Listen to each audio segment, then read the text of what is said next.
Friends, Romans, countrymen, lend me your ears. I come to bury Caesar, not to praise him. The evil that men do live after them, the good is oft inferred with their bones. So let it be with Caesar. The noble Brutus hath told you Caesar was ambitious. If it were so, it was a grievous fault, and grievous has Caesar answered it. Here, under leave of Brutus and the rest, for Brutus is an honorable man, so are they all honorable men. Come I to speak in Caesar's funeral. He was my friend, faithful and just to me. But Brutus says he was ambitious, and Brutus is an honorable man. He hath brought many captives home to Rome, whose ransoms did fill the general coffers. Did this in Caesar seem ambitious? When that the poor had cried, Caesar hath wept. Ambition should be made of sterner stuff. Yet Brutus says he was ambitious, and Brutus is an honorable man. You all did see that on the leper call, I thrice presented him a kingly crown, which he did thrice refuse. Was this ambition? Yet Brutus says he was ambitious, and sure, he is an honorable man. I speak not to disprove what Brutus spoke, but here I am to speak what I do know. You all did love him once, not without cause. What caused you to withhold to mourn for him? O judgment, thou art fled to brutish beasts, and men have lost their reason. Bear with me. My heart is in the coffin there with Caesar, and I must pause till it come back to me.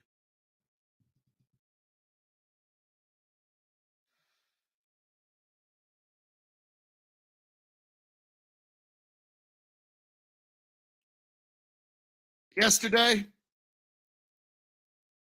the word of Caesar might have stood against the world. Now lies he there, and none so poor to do him reverence. O masters, if I were disposed to stir your hearts and minds to mutiny and rage, I should do Brutus wrong and Cassius wrong, who, you all know, are honorable men. I will not do them wrong. I rather choose to wrong the dead, to wrong myself and you, that I will wrong such honorable men. But here, a parchment, the seal of Caesar. I found it in his closet. 'Tis his will. But let the commons hear this testament, which, pardon me, I do not mean to read.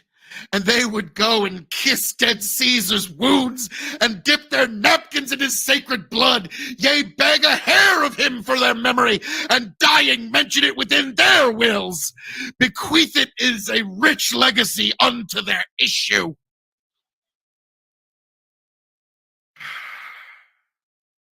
Have patience, gentle friends. I must not read it. It is not meet to you to know how Caesar loves you. You are not wood, you are not stone, but men. And being men, bearing the will of Caesar, it will inflame you. It will make you mad. 'Tis good you know not that you are his heirs, for you should, oh, what come of it? Will you be patient? Will you stay a while? I've o'ershot myself to tell you of it. I fear I wrong the honorable men whose daggers have stabbed Caesar. I do fear it. You compel me then to read the will, to make a ring about the corpse of Caesar, and let me show you him that made the will. Shall I descend? And will you give me leave? If you have tears, prepare to shed them now.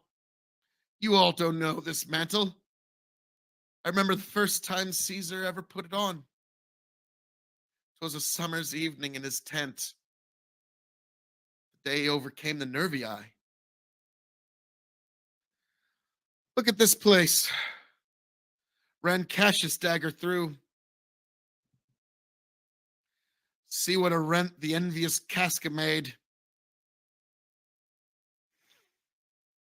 Through this, the well-beloved Brutus stabbed, and he plucked his cursed steel away. Mark how the blood of Caesar followed it, as rushed out the doors to be resolved. If Brutus so unkindly knocked, oh no, for Brutus, as you know, was Caesar's angels. Judge, oh God, how dearly Caesar loved him. This was the most unkindest cut of all. For when noble Caesar saw him stab, ingratitude more strong than traitor's arms, quite vanquished him, and then burst his mighty heart, and in his mantle muffled up his face, even at the base of Pompey's strata, to which while ran blood, great Caesar fell. Oh, what a fall there was, my countrymen! Then I, you, and all us fell down, whilst bloody treason flourished over us. Oh, you weep, and I perceive you fell the dint of pity. These are gracious drops, kind soul. What? Weep you when you but behold our Caesar's vestial. Look ye here! Here he is, marred as you see with traitors. Stay, countrymen. Good friends, sweet friends, let me not stir you up to such a sudden flood of mutiny. These that have done these deeds are honorable. What private griefs they have, alas, I know not. That made them do it.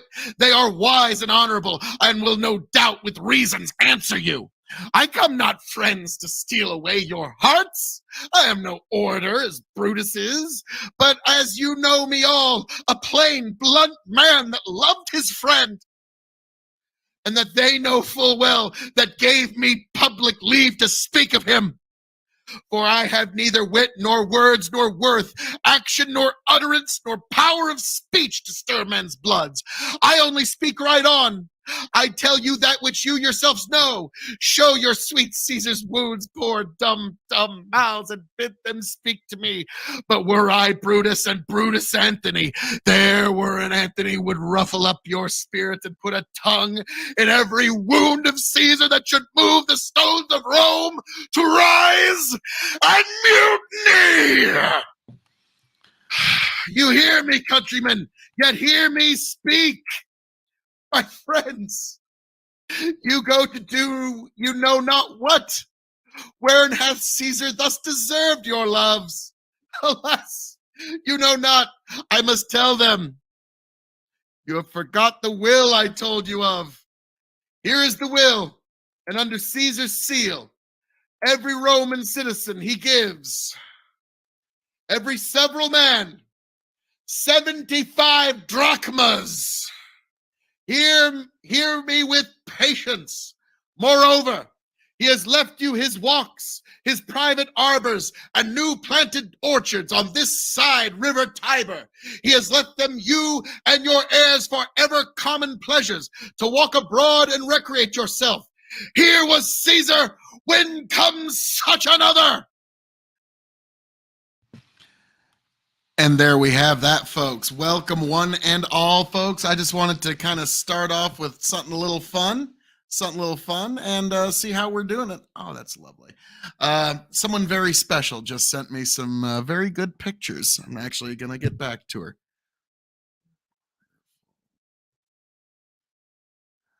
Sorry, folks. Priorities. But how are we doing, all you beautiful people? Welcome one and all to the K.O.E. Nation, all you beautiful, beautiful people. Folks, we're having us a chill little stream, but folks, it is I, the man of the hour, the man with the power, the man makes the other podcast cower, the prince and potentate of the political parlance, the lord of the Scottish Highlands, and the master of sartorial resplendency himself. Your king of extreme, Phil K.O.E., debuting a new coat here. I actually went thrift shopping with my daughter. And this was what I was able to find. She found a bunch of stuff. I found one coat that fit. So, folks, how are we doing it here at the K.O.E Nation? We're doing us a chill audiobook and chill stream. I'm not going to be up all night. I got church in the morning. I'm going to be reading. And so I'm going to be rehearsing throughout the night the verses I'm going to be reading in church tomorrow. But for you beautiful people, I'm also going to be getting into some of the best audiobooks that I've ever recorded and some that I'm really, really proud of. But I wanted to start off with that Mark Antony speech from Julius Caesar from William Shakespeare. Great, great speech. And I've utilized parts of that speech many, many, many times in my life. But folks, without further ado, you're here for the audiobook and the chill. Now, the one that I got for you here that I'm going to start off with, this is a doozy. This is actually probably the third most popular thing I've ever done on the internet, and I'm still very proud of it. And it's the weirdest story you're going to hear. I guarantee you, folks, just strap in, because this is the most bizarre story. It's basically the billion-year history of humanity from here forward, and the myriad species that we evolve into, and all the different varying problems that the entire species runs into as we expand. And also, the other thing that I'm really proud of this is all the footage is footage that I got from my farm. And there's parts of it where, there's footage in this of people that are very dear to me that are no longer with us, that are driving tractors and stuff. And so this is a very special piece of work. But so all the footage is my own found footage on my own farm. And without further ado, this is All Tomorrows by C.M. Koseman. This is an incredible audiobook, and let's get into it. And folks, enjoy the journey. All Tomorrows, a billion-year chronicle of the myriad species and varying fortunes of man by C.M. Koseman. To Mars. After millennia of earthbound foreplay, mankind's achievements on a noteworthy level began with its political unification and the gradual colonization of Mars. While the technology to colonize this world had existed for some time, political bickering, shifting agendas, and the sheer inertia of comfortable terrestrial usurping had made this step seem more distant than it actually was.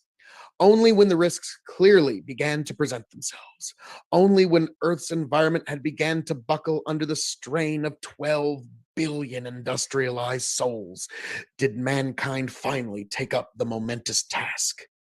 All through the decades, traveling to and later settling on Mars have been envisioned as quick, relatively easy affairs, complicated but feasible and manageable in short term.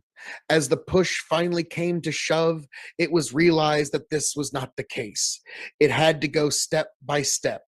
Atmospheric bombardment by genetically tailored microbes slowly generated a breathable atmosphere in a cycle that took centuries.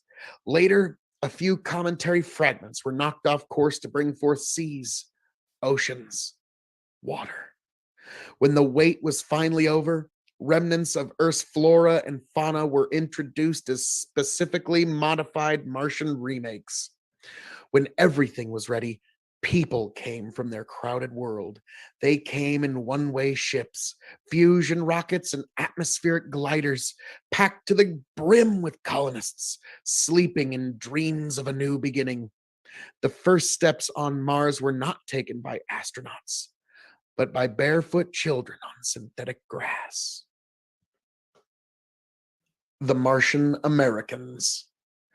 For several hundred years, Mars remained as a backwater, prospering but still dim compared to the splendor of Earth, which was glowing brighter than ever before.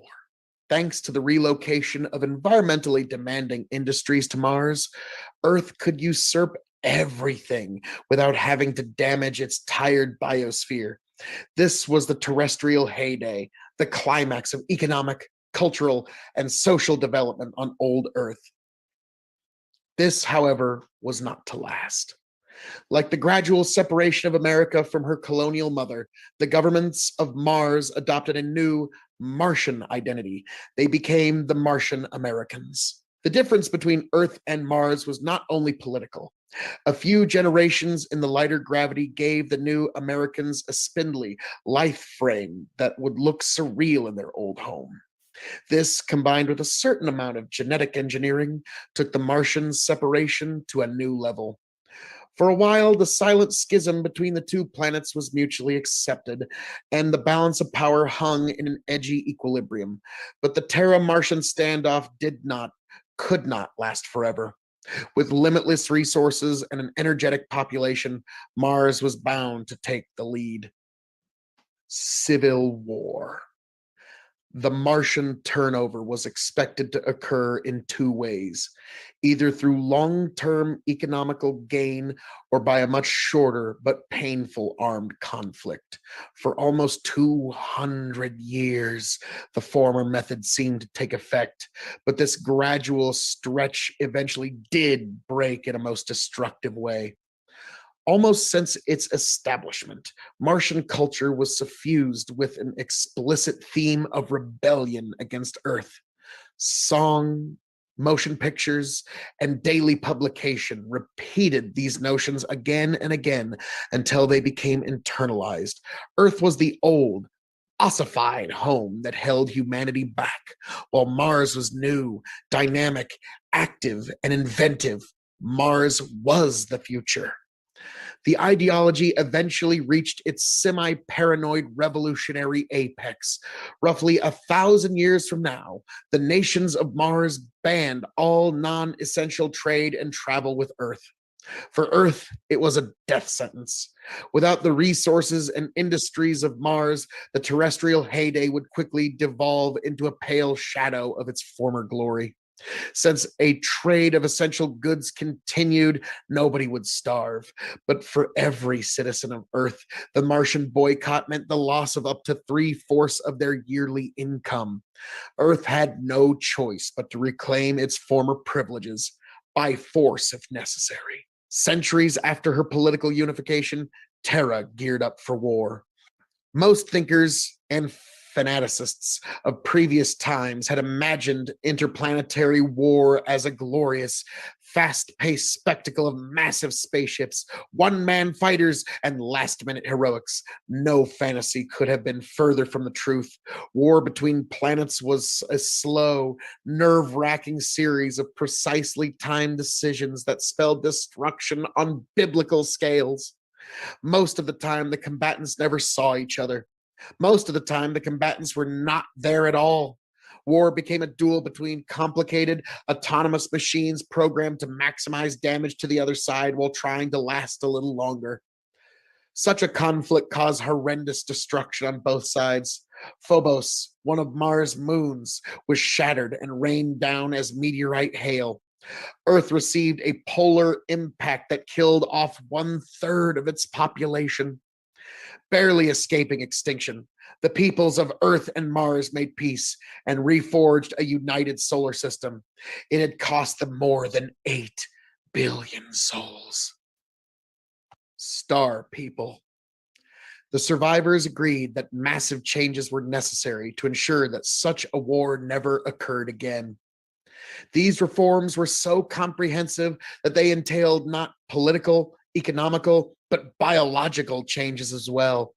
One of the greatest differences between the people of the two planets was that over time, they had almost become different species. It was believed that the solar system could never completely unify until this discrepancy was overcome. The answer was a new human subspecies, equally and better adapted not only to Earth and Mars, but to the conditions of most newly terraformed environments as well. Furthermore, these beings were envisioned with larger brains and heightened talents, making them greater than the sum of their predecessors. Normally, it would be hard to convince any population to make a choice between mandatory sterilization and parenting a newfangled race of superior beings. However, memories of the war were still painfully fresh, and it was easier to implement these radical procedures in the wake of such slaughter. Any resistance to the birth of the new species did not extend beyond meager complaints and trivial strikes. In only a few generations, the new race began to prove its worth. Organized as a single state and aided by the technological development of the war, they rapidly terraformed and colonized Venus, the asteroids, and the moons of Jupiter and Saturn. Soon, however, even the domain of soul grew too small. The new people who inherited it wanted to go further, to new worlds under distant stars. They were to become the star people. Colonization and the mechanical Otopi. Even for the star people, interplanetary travel was a momentous task. Early minds had boggled over the problem, and fantasies such as faster than light travel and hyperspace emerged as the only solutions. Simply put, it was impossible to take a large number of people with enough supplies to even the closest star to make colonization feasible. The existing technologies could only slug among a mere percentage of light speeds, making the journey an epoch-spanning affair. Enormous generations ships were conceived and even built, but these succumbed to technical difficulties or onboard anarchy after a few cycles. The solution was to first go there and make the colonists later. To this end, fast and small automated ships were sent forth to the stars. On board were semi-sentient machines programmed to replicate and terraform the destination and construct its inhabitants from the genetic materials stored on board. A bizarre problem plagued such attempts. The first generation of humans to be manufactured sometimes developed a strange affection for the machines that made them. They rejected their own kind and perished after the massive identity crisis that followed. The technological Oedipus complex was not uncommon. Nearly half of all the colony founding attempts were lost through it. Even then, however, the remaining half was enough to fill humanity's own spiral arm of the galaxy. The Summer of Man. Right after mankind's colonization of the galaxy came its first true golden age. Reared by machine prophets, the survivors of the Opedal plague built civilizations that equaled and even surpassed their solar forebears. This diffusion across the heavens did not mean a loss. Across the skies, steady flows of electromagnetic communications linked mankind's worlds with such efficiency that there was no colony that did not know about the goings on of her distant siblings. The free flow of information meant, among other things, a vastly accelerated pace of technological growth. What couldn't be figured out in one world was helped out by another, and any new developments were quickly made known to all in a realm that spanned centuries of light. Not surprisingly, the living standards rose to previously unimaginable levels.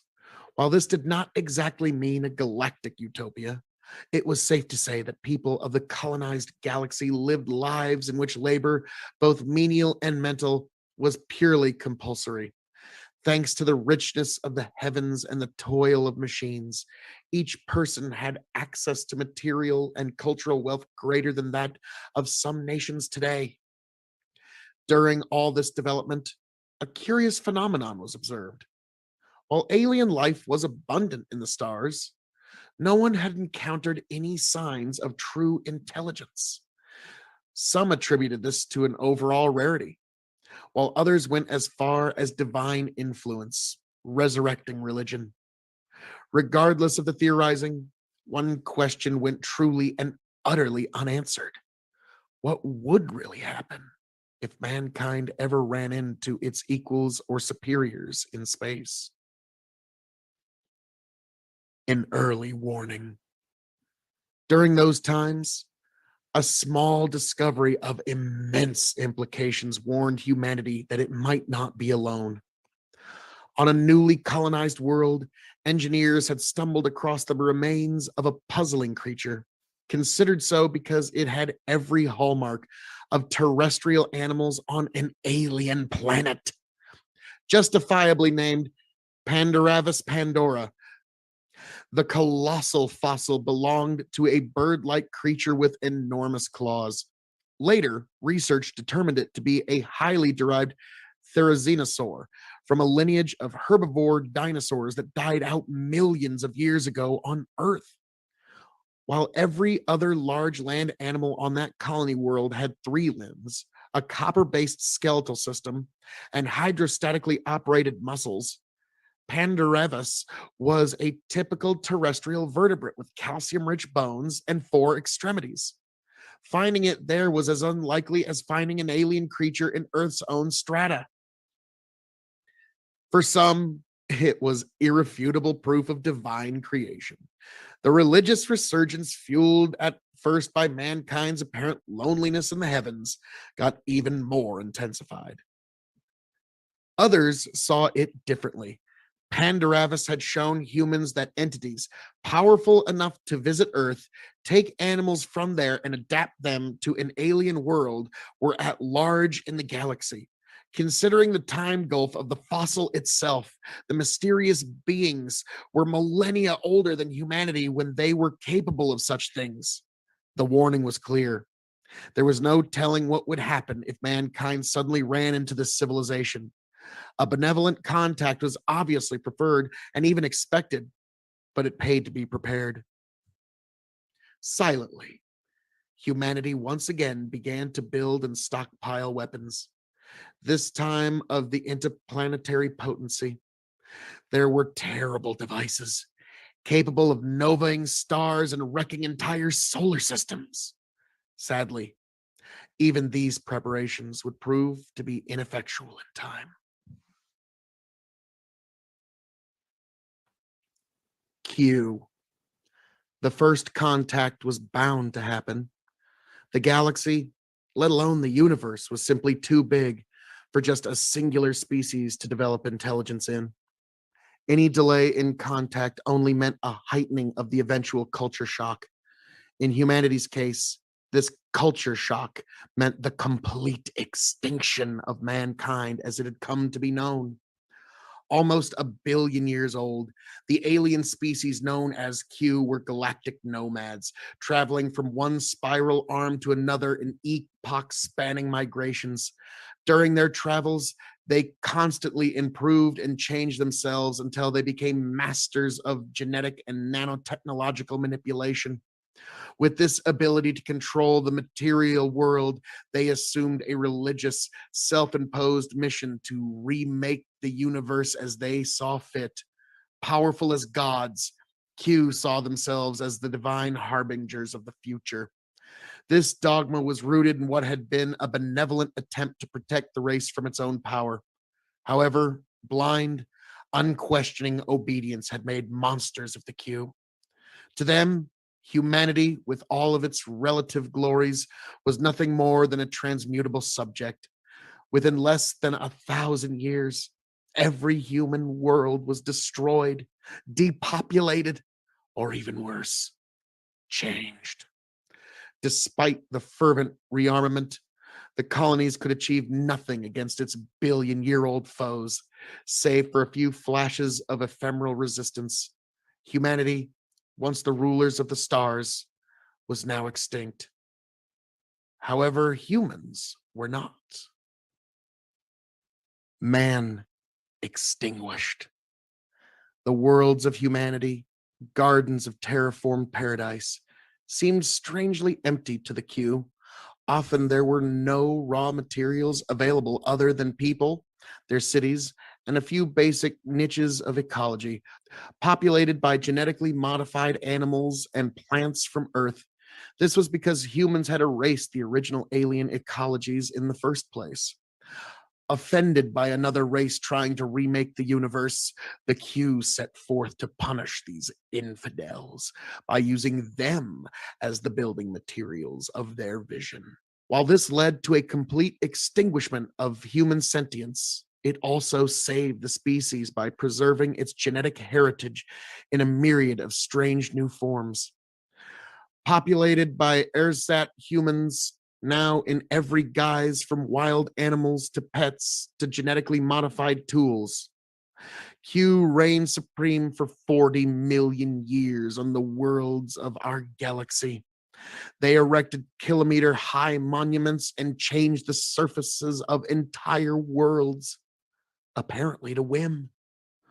One day, they departed as they came, for theirs was a never-ending quest, and they would not, could not stop until they had swept through the entire cosmos. Behind them, the Q left 1,000 worlds, each filled with bizarre creatures and ecologies that had once been men. Most of them perished right after their caretakers left. Others lasted a little longer to succumb to long-term instabilities. On a precious few worlds, descendants of people actually managed to survive. In them lay the fate of the species, now divided and differentiated beyond recognition. Worms. Their world lay under a scorching sun, its intensity made monstrous through the inventions of the bygone Q. The surface lay littered with husks of dead cities, baking endlessly like shattered statues in a derelict oven. Yet life remained on this unforgiving place. Forest of crystalline plants blanketed the surface, recycling oxygen for the animal life that teemed underground. One such species, barely longer than the arms of their ancestors, was the sole surviving vertebrate. Furthermore, it was the planet's last heir of the star people. Distorted beyond recognition by genetic modification, they looked for all the world like pale, overgrown worms. Tiny, feeble feet and hands modified for digging were all that betrayed their noble heritage. Aside from these organs, all was simplified for the life underground. Their eyes were pinpricks. They lacked teeth, external ears, and the better half of their nervous system. The lives of these Ezrat people did not extend beyond digging aimlessly. If they encountered food, they devoured it. If they encountered others of their kind, they sometimes devoured them too. But mostly they mated and multiplied and managed to preserve a single shred of their humanity in their genes. In time, it would do them good. Titans. On the endless savanna of a long extinguished colonial outpost, enormous beasts roamed supreme. More than 40 meters long by terrestrial measurements, these behemoths were actually the transmuted offspring of the star people. Several features betrayed their human ancestry. They still retained stubby thumbs on their elephantine front feet, now useless for any sort of precise manipulation except for uprooting trees. They compensated this loss by developing their lower lip into a muscular, trunk-like organ that echoed the elephants of Earth's past. As bestial as they seemed, the Titans were among the smartest of the reduced submen that remained in the galaxy. Their hulking stance allowed for a developed brain, and gradually sentience reemerged. With their lip trunks, they fashioned ornate wood carvings, erected hangar-like dwellings, and even began a form of primitive agriculture. With settled life came the inevitable flood of language and literature. Myths and legends of a bygone, half-remembered past were told in booming voices across the vast plains. It was easy to see, within a few 100,000 years, humanity could start again with these titanic primitives. Sadly, as a catastrophic ice age took over the Titans' homeworld, the gentle giants disappeared, never to return. Predators and prey. Devolved predators were common among humanity's feral worlds. Most of the time, they resembled the vampires, werewolves, and goblins of bygone lore, hunting equally subhuman prey with a combination of derived weaponry. Some had enormous heads with large, killing teeth. Others tore their victims apart with talon-like feet. But the most common kinds bore modified fingers and thumbs, bristling with razor-sharp claws. The most efficient of these predators lived on one of mankind's first off world colonies. In addition to paw like hands with switchblade thumbs, they also had grasping tooth studded jaws on disproportionate heads with large, sensitive ears. All of these served to make them the dominant predators on their home planet. They ran the prairies, stalked the forest, and ranged through the mountains in pursuit of different people. Herbivores, saltators with bird like legs. While their prey lapsed into complete animosity, the hunters managed to keep the spark of intelligence alive in their evolutionary honing. Mantellopes. Not all devolved people lapsed into complete bestiality. Some held on to their minds while losing all of their physiological advantages to the genetic meddling of the Q. A singular species was a prime exemplar. They had been bred as singers and memory retainers, acting much like living recorders during the reign of Q. When their masters left, they barely survived, reverting into a quadrupedal stance and occupying a niche as grazing herd animals. This change was so abrupt that the newly evolved mantellopes endured only due to the forgiving sterility of their artificial biosphere. The mantellopes, equipped with full, if slightly numbed, human minds and completely disabled animal bodies, lived agonizing lives. They could see and understand the world around them, but due to their bodies, they could do nothing to change it. For centuries, mournful herds roamed the plains, singing songs of desperation and loss. Entire religions and oral traditions were woven around this crippling racial disability, as dramatic and detailed as any on bygone Earth. Fortunately, the selective forces of evolution made their agony a short lived one. Simply put, a brain was not advantageous to develop if it could not be put to good use. A dim witted, half minded mantelope grew up faster than a smart one and grazed just as efficiently. The mantelope's animal children overtook them in less than 100,000 years, and their melancholic world fell silent for good. Nothing was sacred in the evolutionary process. Swimmers. Perhaps because their life cycle involved an aquatic larval stage, the Q had transmuted a large number of their human subjects into a bewildering array of aquatic creatures. Taken care of by specially bred attendants, these post human water babies came in every shape and size imaginable. There were limbless, ribbon like varieties of eel people, whale like behemoths, decorative people who swam by squirting water out of their hypertrophied mouths, and horrifying multitudes of brainless wallowers that served as food stock. All of them were perfectly domesticated. All of them went extinct when their masters left.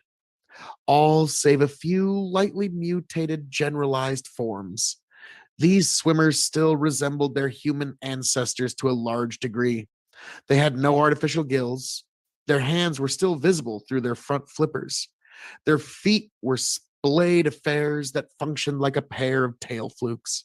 Recognizable human eyes peeked through their blubbery eyelids, and they spoke to each other, though not in words, and never in sentient understanding.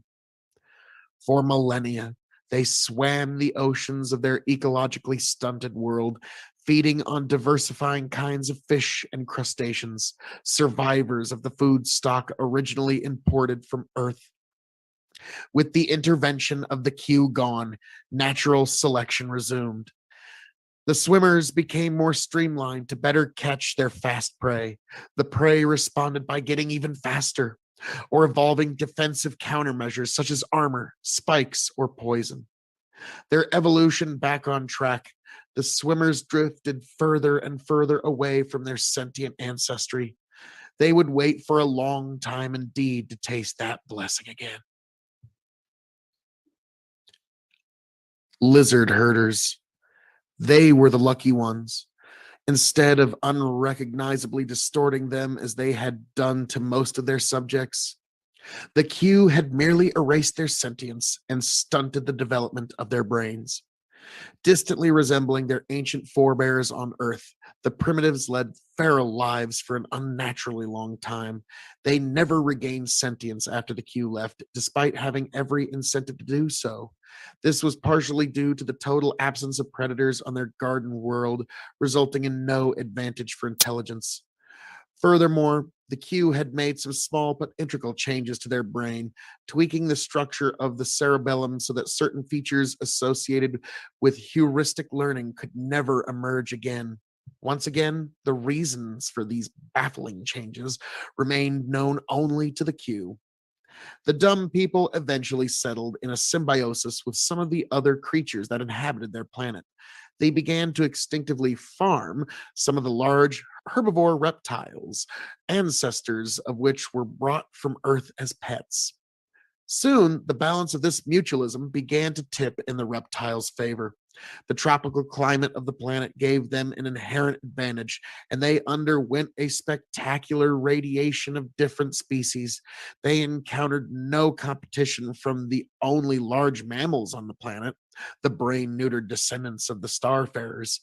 Faced with a reptilian turnover, the only adaptation the submen could muster was to slip quietly into bestial oblivion. Temptor. In the Tempter's case, the remodeling was done with an almost artistic enthusiasm. How they managed to survive in their bizarre form was not clear. Their ancestors were used as sessile decoration, and through some miracle of adaptation, they had endured. No human would have recognized them as their descendants. The females were beaked cones of flesh, some 2 meters tall, rooted in soil like grotesque carnivorous plants. The males, on the other hand, resembled contorted bipedal monkeys. Unlike their mates, they were perfectly ambulatory. Dozens of them ran around the female mounds like so many imps. Some would gather food, others would clean the females, while others would stand on guard for danger. Although their actions looked purposeful, the males had no will of their own. In tempter society, females controlled everything. Using a combination of vocal and pheromonal signals, they guided the masculine hordes into any number of menial tasks, while mating with the strongest, the most obedient, and the dumbest to produce even better drones. On certain periods, they would also give birth to a few precious females who would be carried away by subservient males to root themselves. It was a terribly efficient hegemony that would certainly give rise to civilization in a matter of centuries had fate not intervened. As a stray comet obliterated the Tempter's mound forest, one of humanity's best chances for reemergence was cruelly swept away. Bone Crusher. Through the deliberate modification of Q and the blind modeling of evolution, the heavens came to be populated with creatures that would put the myths of their ancestors to shame. Their ancestors were pint-sized pets of Q that were bred for the dazzling colors of their tooth-derived beaks. When their masters left, most of these pampered creatures died, with no one or nothing left to take care of them. But some, belonging to the hardiest breeds, survived. In less than a geological eye blink of a few million years, the descendants of such creatures radiated into the evolutionary vacuum of their garden world. One lineage led to a profusion of human herbivores. These were preyed upon by a variety of enamel-beaked raptors, each evolved to deal with a specific prey. Among these generalized niches were entire assemblages of specialized animals, resembling anything from ibis-billed swamp sifters to splendorous forms with bizarre crests that flared out of their toothy beaks. There were even secondary sentient forms in the shape of ogre-like bone crushers. To an observer of today, they would indeed be the stuff of nightmares. 3 meters tall and hairy, sporting vicious thumb claws and enormous beaks that suited their scavenging diet. Despite their shortcomings, these corpse-eating primitives were one of the first species to attain intelligence, and although primitive, a level of civilization. All of this proved the fallacy of human prejudice in the post-human galaxy. A creature could feed on putrefying meat, stink like a grave, and express its affection by defecating on others, but it might as well be your own grandchild and the last hope of mankind. In eventuality, however, not even the bone crushers fulfilled this promise. Their dependency on carrion for food limited their population severely, and their medieval civilization crumbled after a few uneventful millennia. Colonials. Their world had given the toughest resistance against the Q onslaught. So tough, in fact, that they had turned back 2 successive waves of the invaders, only to succumb to the third. The Q, with their twisted sense of justice, wanted to make them pay. Even extinction would be too light a punishment for resisting the star gods. The humans of the rogue world needed a sentence that would remind them of their humiliation for generations to come. So they were made into disembodied cultures of skin and muscle, connected by a skimpy network of the most basic nerves. They were employed as living filtering devices, subsisting on the waste products of Q civilization like mats of cancer cells. And just to witness and suffer their wretched fate, their eyes, together with their consciousness, were retained. For 40 million years, they suffered. Generation after generation were born into the most miserable of lives while absorbing the pain of all that they were going through. When the Q left, they hoped for a quick extinction, but their lowliness had also made them efficient survivors. Unchecked by the Q, the colonials spread across the planet in quilt-like fields of human flesh. After an eternity of tortured lives, the human fields tasted something that could almost be described as hope. Flyers. They were not uncommon at all in the domain of Q. At least a dozen worlds sported human-derived flying species of one kind or another. Most resembled the bats or the petrosaurs of bygone past, dancing through the anther like angels or demons, depending on the point of view. There were a few bizarre kinds that relied on swollen gas glands for floating as well. Sadly, most of these creatures were already too specialized to be anything but flyers. They had forsaken their humanity for the conquest of the sky.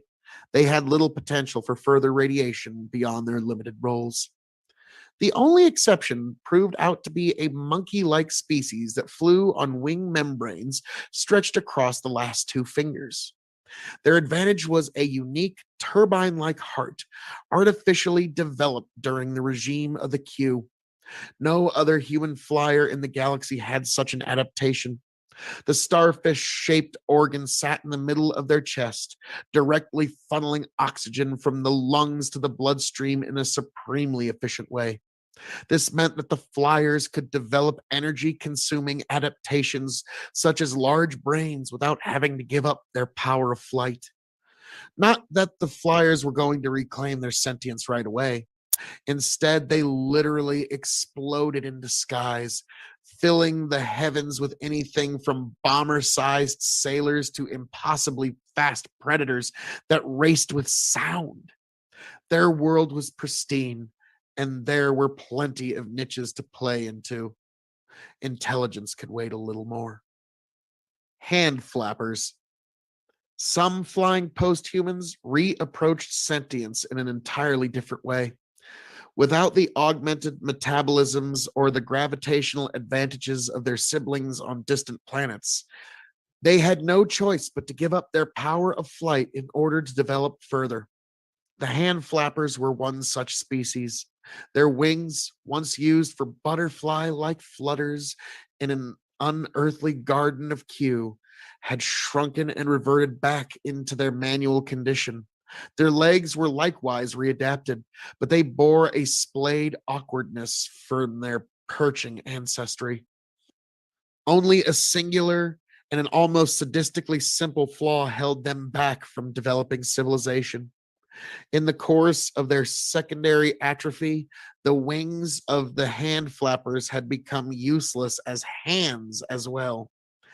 Their flag like appendages were very useful in signaling and mating dances, but they couldn't hurl missiles, construct shelter, or even manufacture basic stone tools.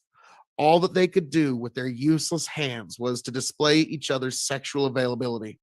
So the hand flappers did just that, flashing and dancing their way into oblivion. Blind folk. When the queue came, they dug in and dug in deep. Inside several continent sized shelters under their besieged world, they waited for the invaders to pass them by. It was a futile gamble. The queue located the shelter caves and remade their inhabitants without effort. The shelters became home to an entirely different ecology, a realm of perpetual darkness, fueled by the trickle of water and nutrients from the world outside. A surprisingly complex ecology developed on this scarce resource. Gigantic pale insects, the descendants of common house pests, competed with dolly-esque birds and rodents over fields of overgrown fungi. Predators were not uncommon. Almost crocodilian fish patrolled the underground streams, and vast, blind bats, echolocating with unnerving precision, took their toll on the residents of the cave floor. The kilometer high ceiling of the shelters glowed in the dark with protein constellations of bioluminescent fungi, and in some cases, animals. People were present here as well, albeit in unfamiliar forms. They were more often heard than seen as they tried to find their way in the dark with banshee like screams. These albino troglodytes lived in a realm where sound and touch, not sight, was the gateway of perception. They had developed long, tactile fingers, enormous whiskers, and mobile ears to live in the dark. Where their eyes should have been, there was nothing but a patch of hauntingly, flawlessly smooth skin. Their perfect adaptation to the world of darkness had erased the most basic feature of human recognition. As adapted as they were doomed. Before the blind folk could develop any kind of intelligence to crawl out of their geographical graves, the glacial construction of their world's continental plates snuffed out the shelters one by one. Lopsiders. The Q were grotesquely creative in their redesign of the human worlds.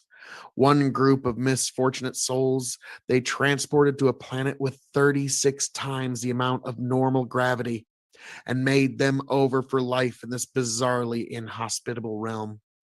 The results of these experiments resembled nightmare sketches of Bosch, Dali, or Picasso.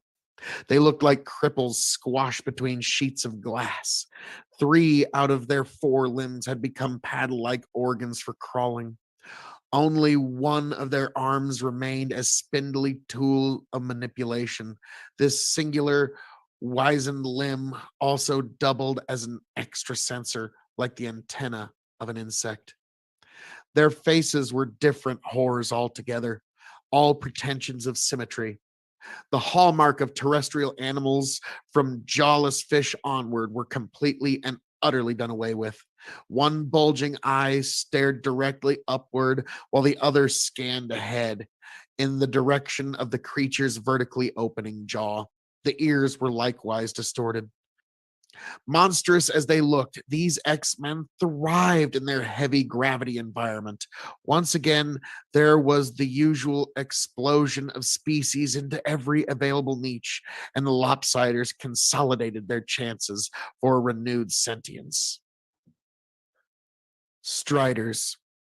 While the Lopsiders were redesigned to live under extreme gravity, another species had been adapted for life under the exact opposite conditions on a Jovian moon with 1/5 of Earth's gravity. It was a world of wonders where even the grass grew almost 10 meters tall and the trees were beyond belief, towering to sizes attained only by the skyscrapers of antiquity. In these surreal forests lived equally spectacular fauna, the descendants of pets, pests, and livestock of humans, who in turn had been reduced to animosity as well.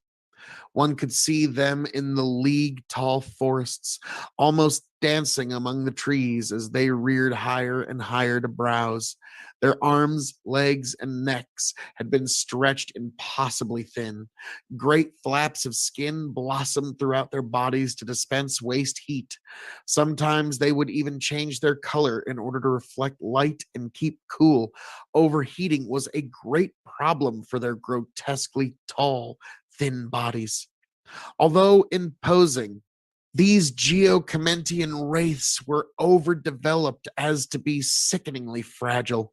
Even on their gravitationally forgiving world, a fall could shatter their bones, and slipping down from a branch would prove to be fatal.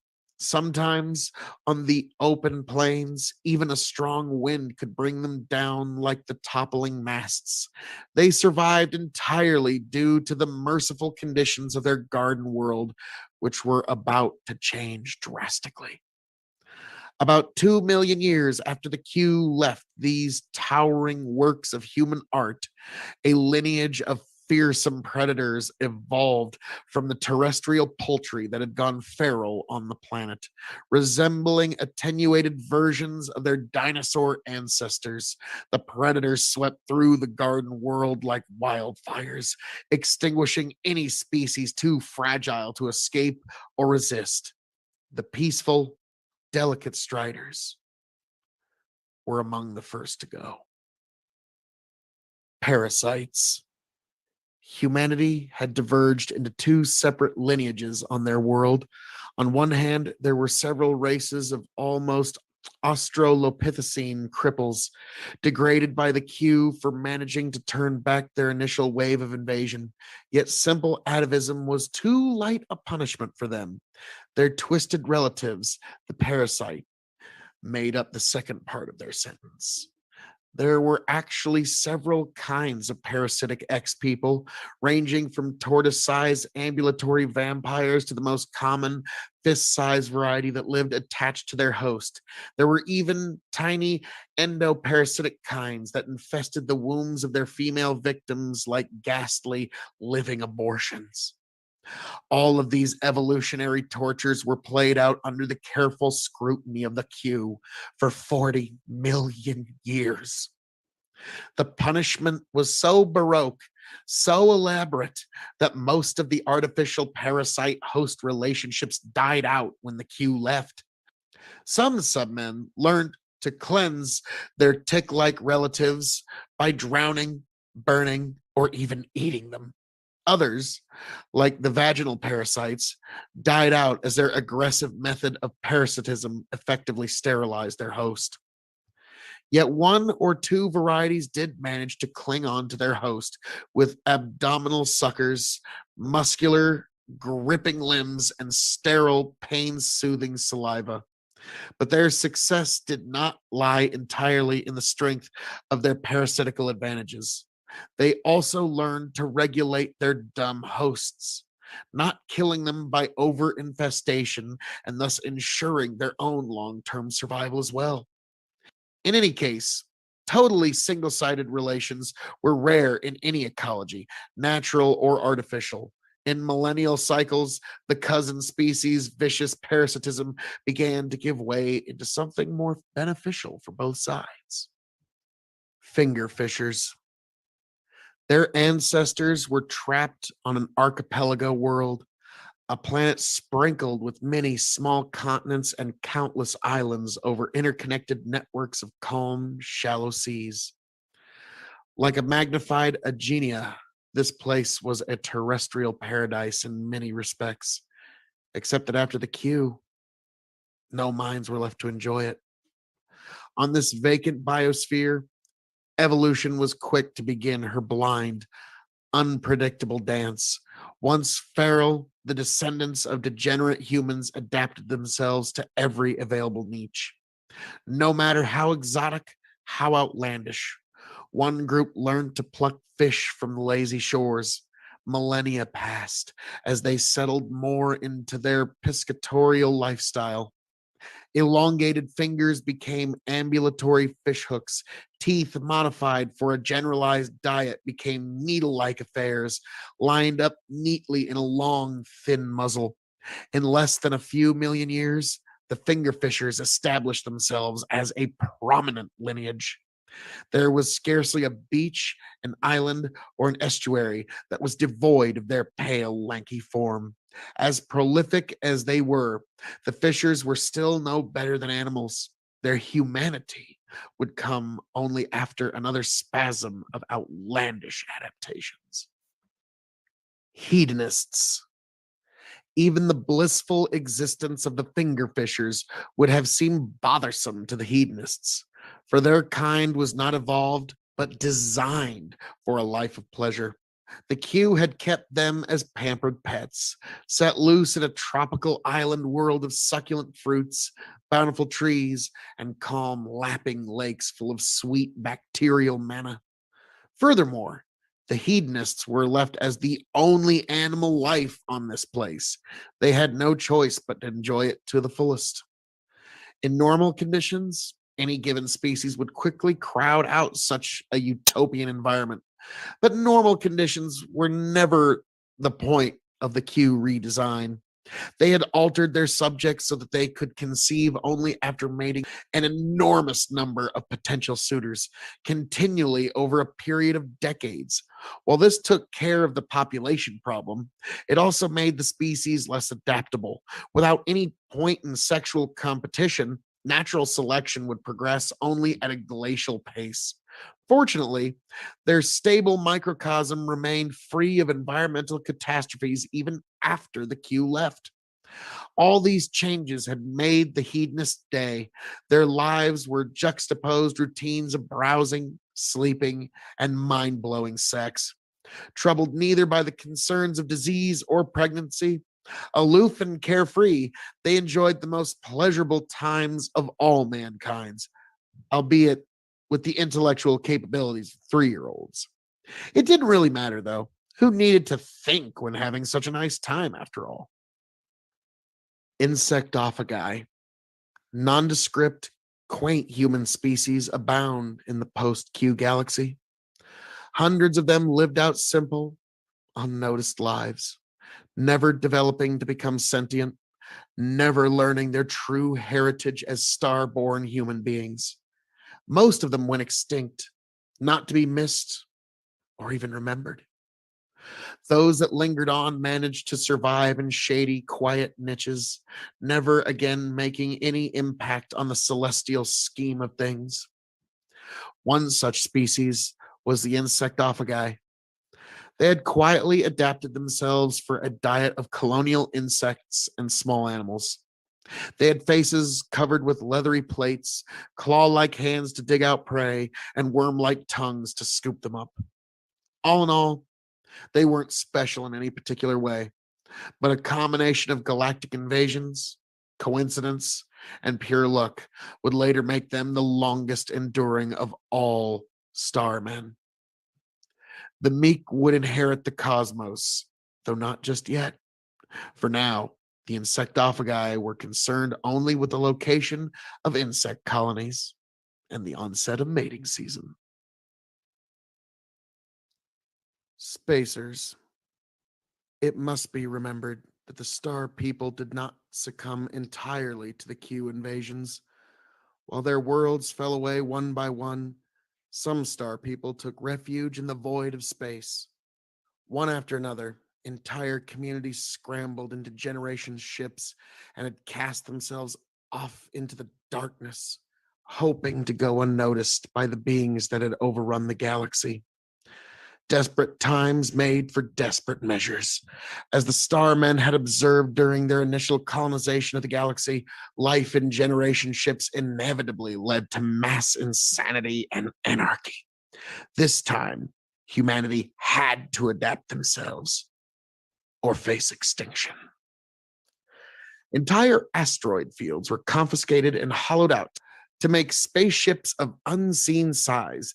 These hollow shells cradled bubbles of precious air and water, but no artificial gravity of any kind. It was discovered that a purely ethereal existence would ease the stress of interstellar exile, provided that its inhabitants were adapted for life inside such an environment. Furthermore, people were forced to change themselves. In an atmospherically sealed, gravity free environment, their bones were left free to grow longer, thinner, spindlier. Their circulatory and digestive systems were pressurized to avoid heart problems and congestion. The latter change had another advantageous side effect. Humans could navigate through the void with jets of air expelled from modified anuses. Such experiments were numerous and usually plagued with failure, yet they did succeed in creating a future, sealed tight in their moon sized, air filled, weightless havens. The descendants of the star people managed to evade the scourge of Q. It was an endless diaspora. Even after the Q left, they would find themselves too divergent to have anything to do with their ancestral lifestyles. The survivors of the initial hurdle would never set foot on a planet again. Ruin haunters. A particular human species singled out by its lucky access to the heritage of its stellar ancestors would eventually get to play a leading role in the shape of things to come. They had gotten through the Q invasion with relatively little degradation. Yes, they had been reduced to the level of apes, but their recovery had been quick. Apparently, the Q had not worked as hard at suppressing their intelligence, nor had they made a comparable effort to wipe away the material traces of the Starmen. Even after millions of years, enormous ruins of the global urban spaces littered the continent of their world. Thus did the ruin haunters earn their name. With developed minds and unrestricted access to the wisdom of the ancient cities, the exponential pace of their development was only natural. One by one, they deciphered and built upon the secrets of the bygone star people until they almost equaled their galactic ancestors in wisdom and skill. All this development happened in an unnaturally short period of time, and sometimes the old technologies were not even understood as they were blindly replicated. Needless to say, such a pace of development put premature stress on the social and political structures of the ruin haunters. They barely survived the 5 consecutive world wars that raked their planet, 2 of which were thermonuclear exchanges. They made it through. Their baptism by fire had hardened and awakened them. The wars united them politically and pushed their technological capabilities even beyond the level of the Starmen.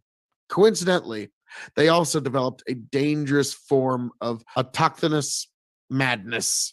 The ruin haunters had come to believe that they were the sole descendants and the true heirs of the star people, and they were ready and willing to do anything in order to claim their fictitious bygone golden age.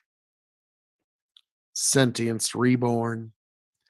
If any sort of periodical arrangement can be brought to the history of mankind, the post Q era of emerging human animals can be likened to a series of millennial dark ages. However, like any dark age situation, these periods of silence had finite lifespans.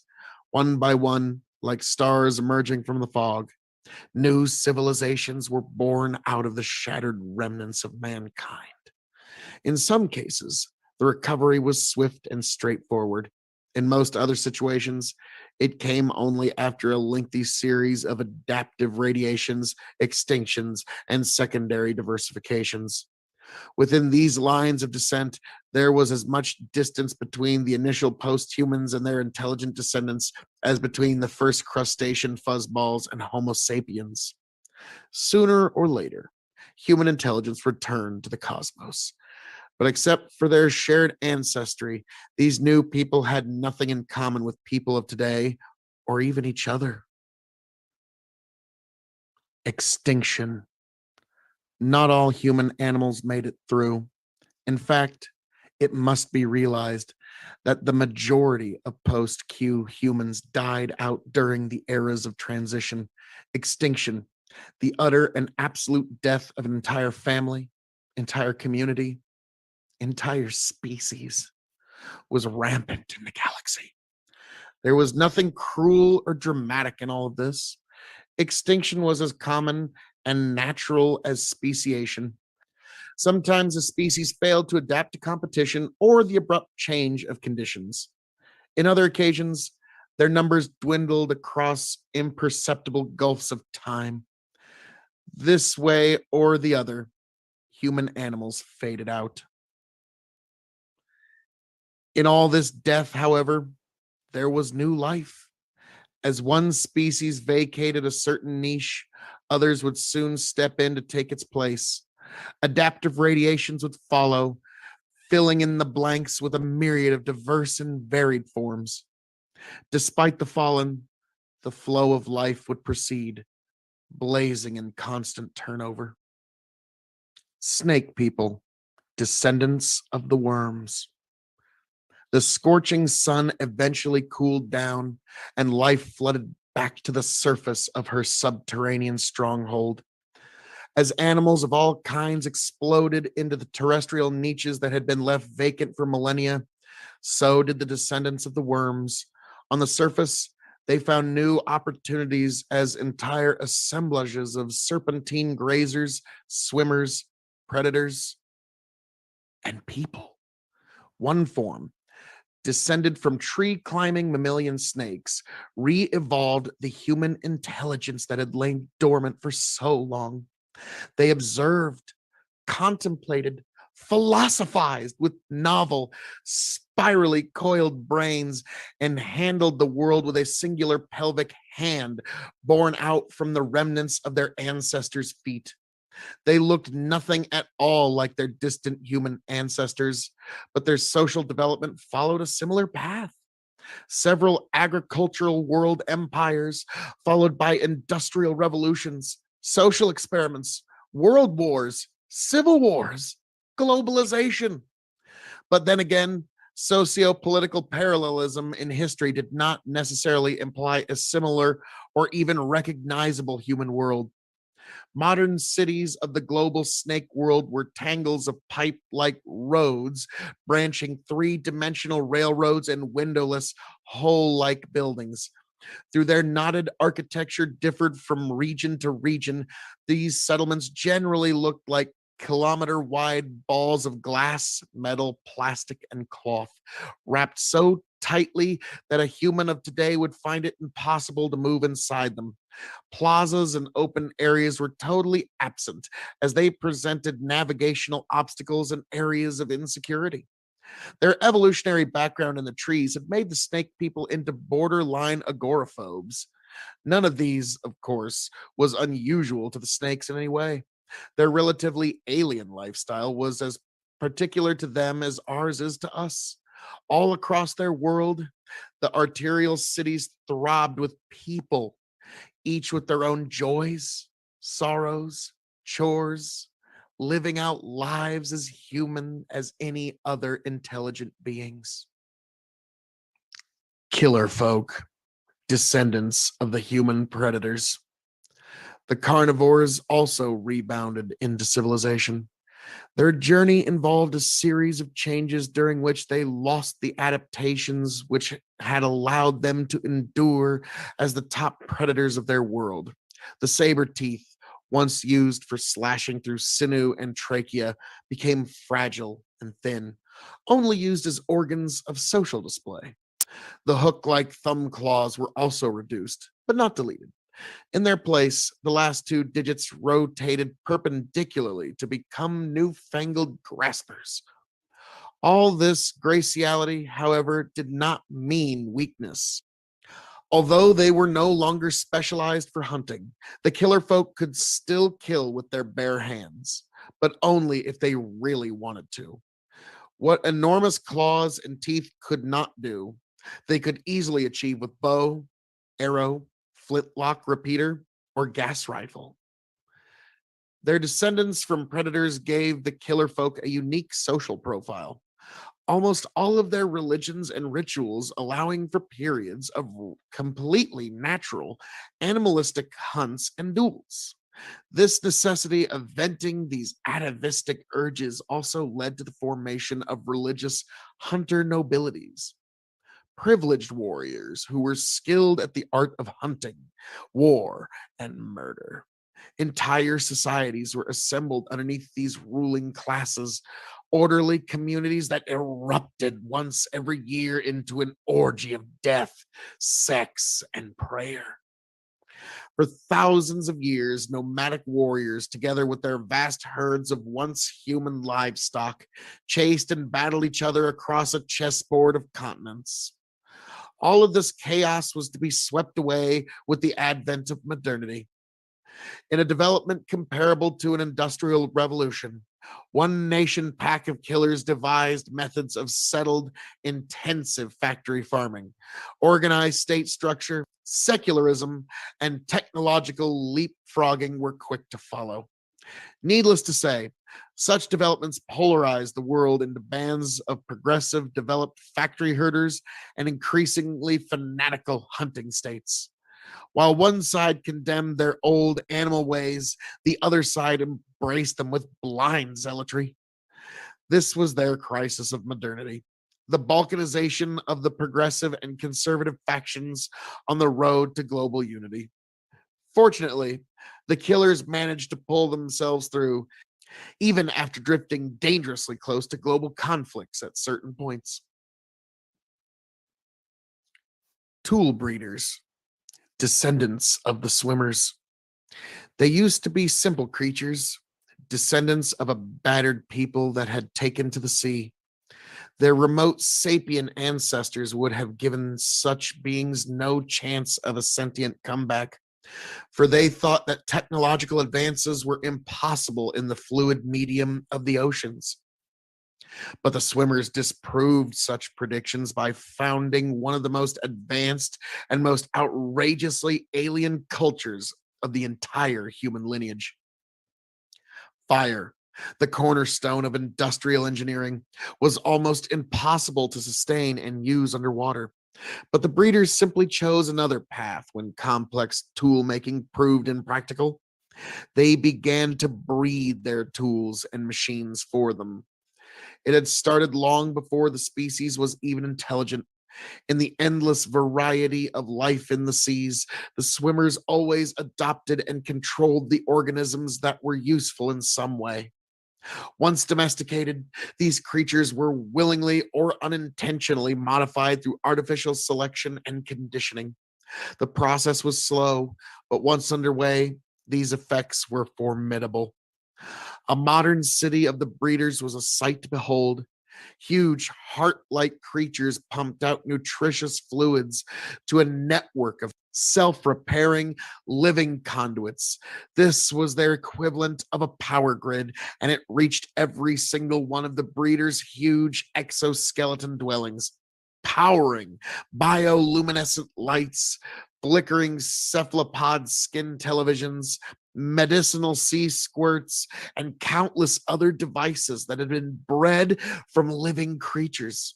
The advances in biology had risen exponentially until genetic engineering was completely mastered. Modern breeders did not even need to use animals. A simple manipulation of cultured tissues and stem cells could give solutions to any problem at hand. The mastery of genetics had conquered many obstacles. The yawning ocean depths, as well as the planet's few tiny land masses, were now firmly within the breeder's grasp. However, they were not content with mere planetary dreams.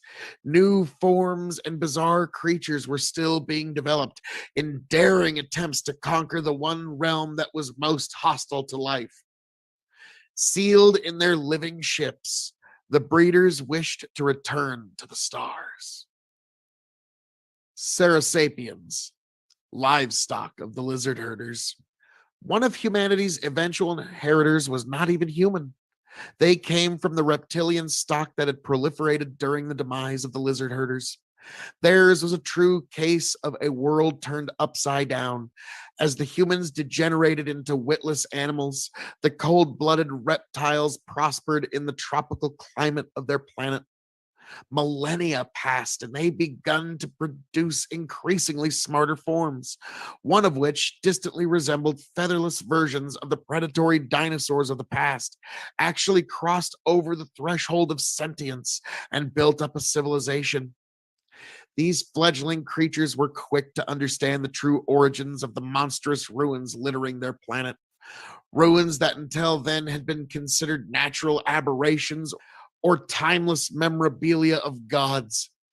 Now, however, they saw the intermingled ruins of the Q and the Star People for what they really were.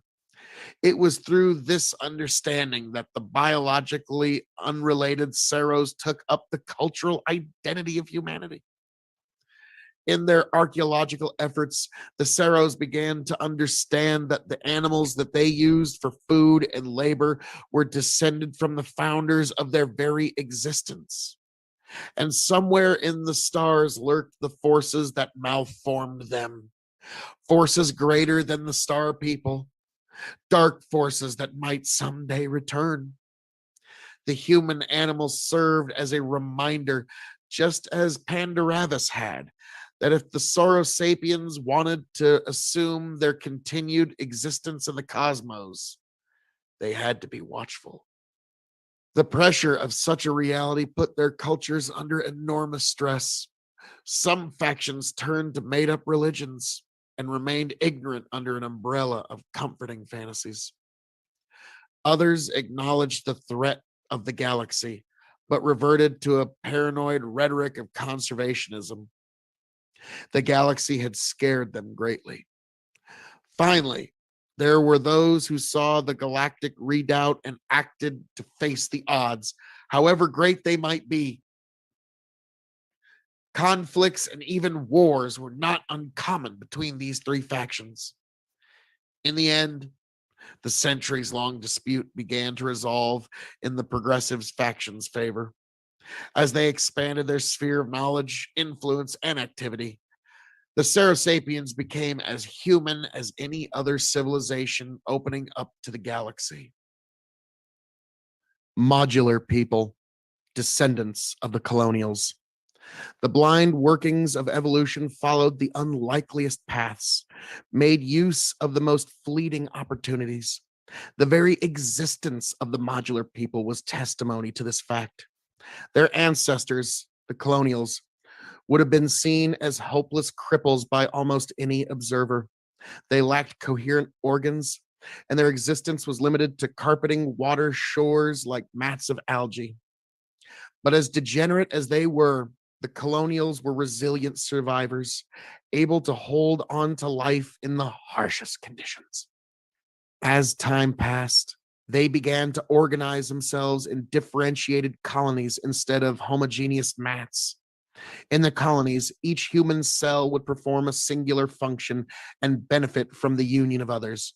Thus began the great age of organization, during which different colonies competed with each other to developing specialized human cells that would give them an edge in the struggle for life. Some colonies grew enormous taproots that were able to siphon resources from far away.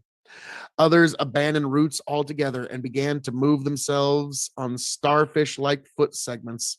Some colonies came up with units equipped with claws and poisons, taking competition to a brand new, deadly level. Others responded to the threat with armor plating or watcher cells equipped with enormous eyes. The eventual winner of this colonial arms race was a sentient colony organized around hyper specialized units whose entire purpose was to direct the others.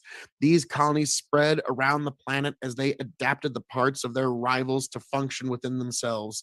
Thus were the modular people born. Living in a fully industrialized megalopoly, they came in an indescribable variation of shapes and sizes. Anything from castle-like guardian fortresses to diminutive scuttling couriers as a member of the modular world. They could combine with each other and split up, or exchange parts as needs presented themselves. The only thing constant in all of their protein existence was their mental and cultural unity. Due to their biological structure, these people had managed the impossible. They were actually living in a world of peace and utopian equality, where everyone was happy to be part of a greater, united wholes. Terra sapiens, descendants of the flyers. The flyers' supercharged hearts had given them an evolutionary winning hand, and they diversified to fill up the heavens. It was only a matter of time before the competition in the skies got too intense, even for their souped up metabolisms. Some lineages gave up their wings and returned to the ground, living as differing sorts of predators, herbivores, and even swimmers. Their aerial adaptations gave them an edge on the ground, and they produced forms of stupendous size and agility. There were wonderful beings, but no sentience came out of the terrestrial sky beasts. Instead, civilization flowered in the skies. One species from a line of waiting stork like predators evolved a brain that was large enough to imagine and act upon the world. Their feet, already versatile to catch slippery, swamp dwelling prey, got even more articulate and assumed the role of hands. As a compensation, they lost some of their aerial streamlining, but what they could not do with their bodies, they were more than able to make up with their minds. The power of flight made the Terra sapiens a global folk before they could invent nations and borders. With such an inherent ease of travel, ideas and individuals diffused too fast for social differences to ossify. Acting with a planetary awareness, they farmed their gigantic terrestrial relatives, raised cities of perches and fluting towers, harnessed the atom, and began to gaze up to the stars without having to compensate too much for the average individual's welfare and without dividing up into quarrelsome factions. As egalitarian as their life seemed, they paid a stunting, inevitable price. Their hearts, even in their boosted state. As a consequence, they had an ephemeral existence. A Terra sapien was sexually mature at 2, middle aged by 16, and usually dead by 23 years of age. This grim cycle caused them to appreciate every moment of their existence dearly, and they pondered upon it with fervish intensity. A shelf of scrolls by Terra sapien philosophers would have been the envy of even human libraries. In their cities, life blazed away with unreal speed, rushing past to meet fleeting deadlines. As a species, the angelic flyers were victims of heart disease. Asymmetric people, descendants of the lopsiders. Although contorted by gravity, the lopsiders managed to regain their sentience and develop a civilization in a short few million years. Squat, pancake like buildings spread all over their planet. These constructs looked like squashed bunkers, and they were never more than a few meters high. They did not seem like much, but such structures were entrances to underground homes, schools, hospitals, temples, universities, but also embassies, prisons, asylums, command centers, and arsenals.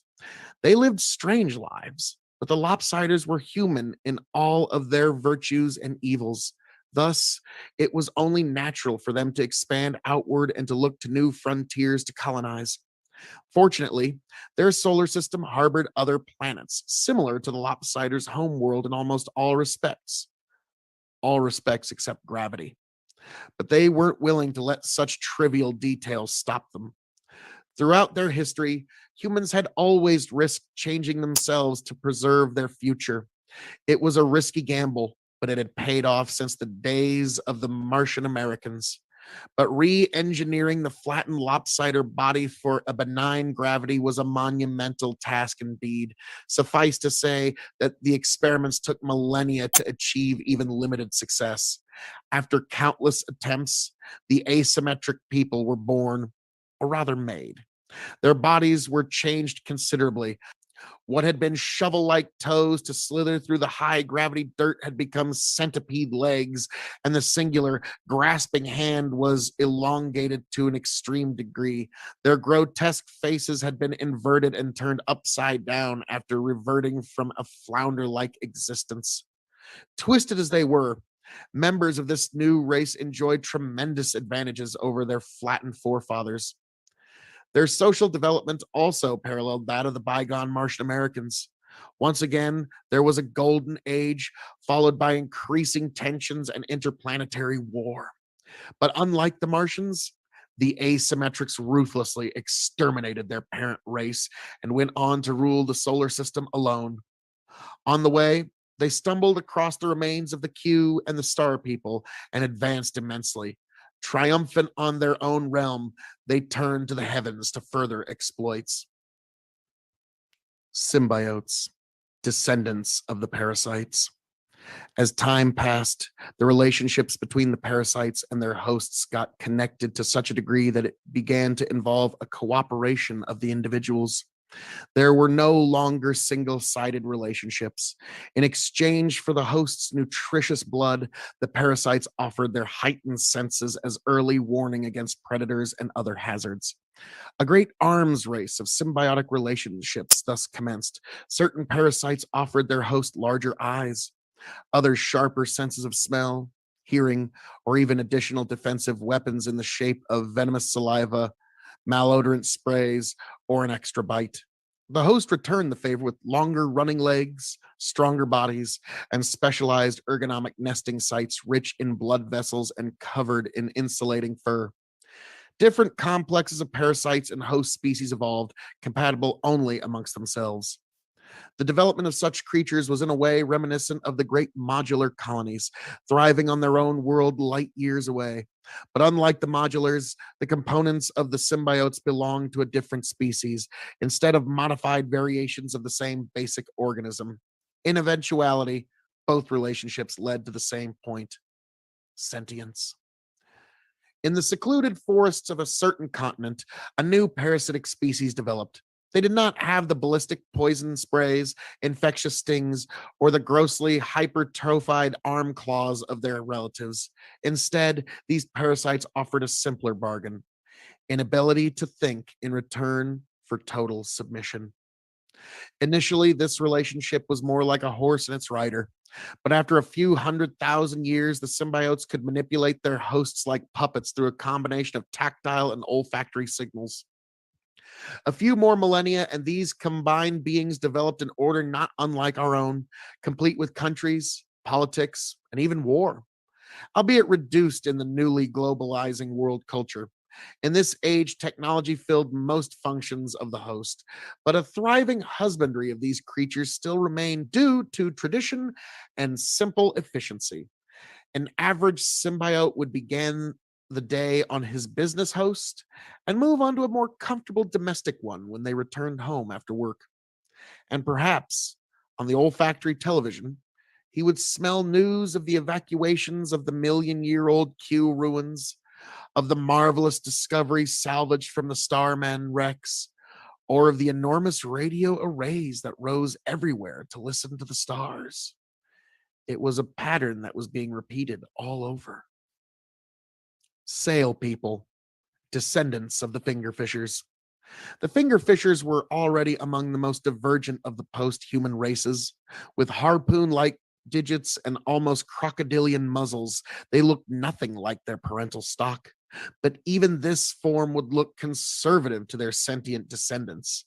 With many small scattered islands, isolated subcontinents, and different niches, their homeworld was an evolutionary cauldron where isolated members of certain species could, under the right circumstances, evolve into wildly different forms. This condition was similar to the island realms of Madagascar, Galapagos, or Hawaii on Earth, except that this time it was on a global scale. Some descendants of the fishers, trapped on lonely islands, grew smaller and developed their fishing claws into graceful wings. Others took directly to the sea and became the analogous of whales and dolphins. Within this evolutionary bubbling, one particular lineage gave rise to the ancestral sail people. They too elongated their fingers into wings, but these were not used for flight. Instead, they became sails that drove them effortlessly across the ocean. With fingers turned into sails, they used their mouths and extended tongues to catch their prey. These organs eventually assume the role of the fisher's long atrophied, dexterous hands. The need to better navigate the endless seas put an inevitable pressure on their memories, and the sailors' brains grew correspondingly. It was only a matter of time until one of these navigators became smart enough to think. Even when sentient, the sail people still needed a long time to achieve any sort of social stability.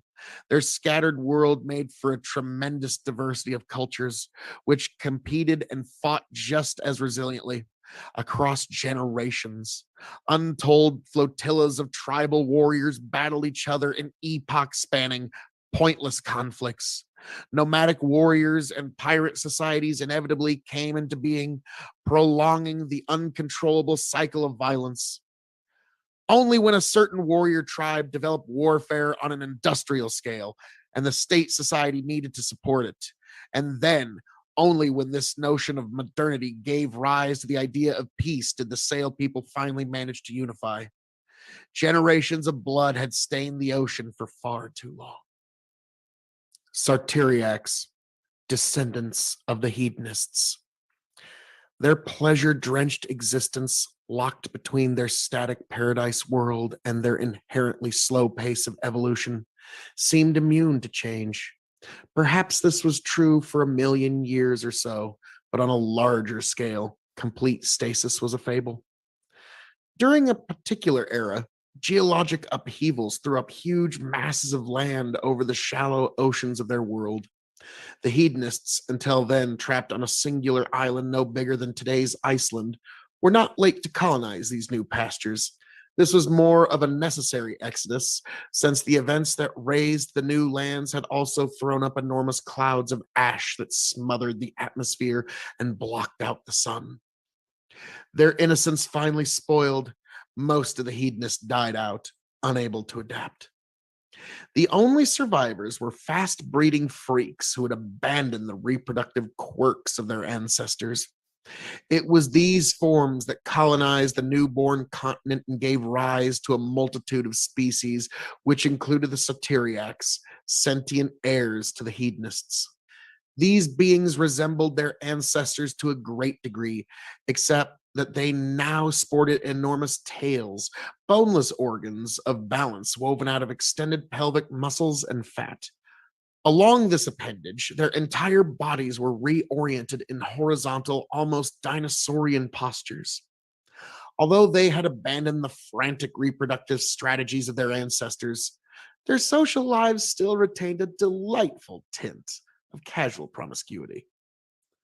The Satyriac civilization was quick to establish itself globally, for even with the additional landmass, the terrestrial domain of their world remained no larger than Australia.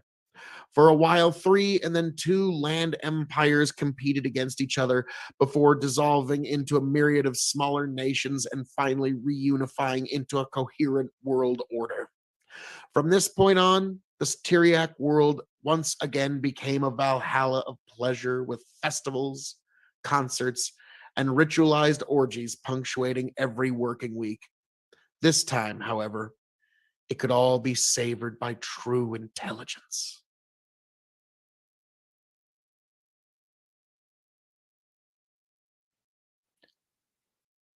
Bug phasers, descendants of the insectophagi.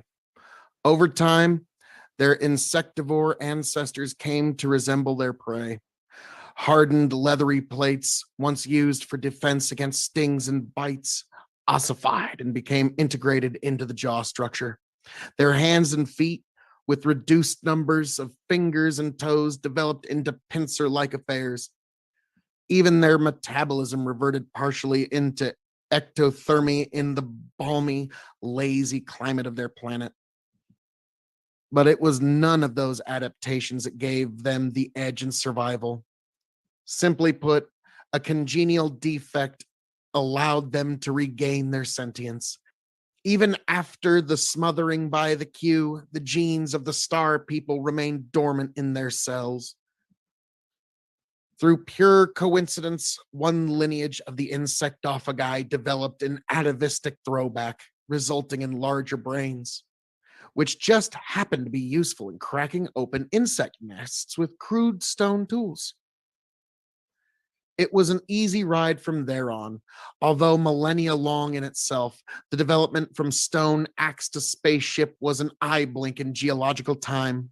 Like many other species, the bug facers passed through consecutive cycles as agrarian, in their case, hive farming empires, colonial endeavors, industrialization, massive world wars, and finally globalized world states. But there was one thing that set their development apart from all other post human species. They faced another alien invasion. History does not record much about these invaders, except that unlike the Q, theirs was a singular effort and it was beaten off an intense cycle of orbital and terrestrial wars. Although vanquished, the invaders did succeed in leaving behind their traces. They introduced their own flora and fauna, which flourished on the bug facers' home planet long after they departed.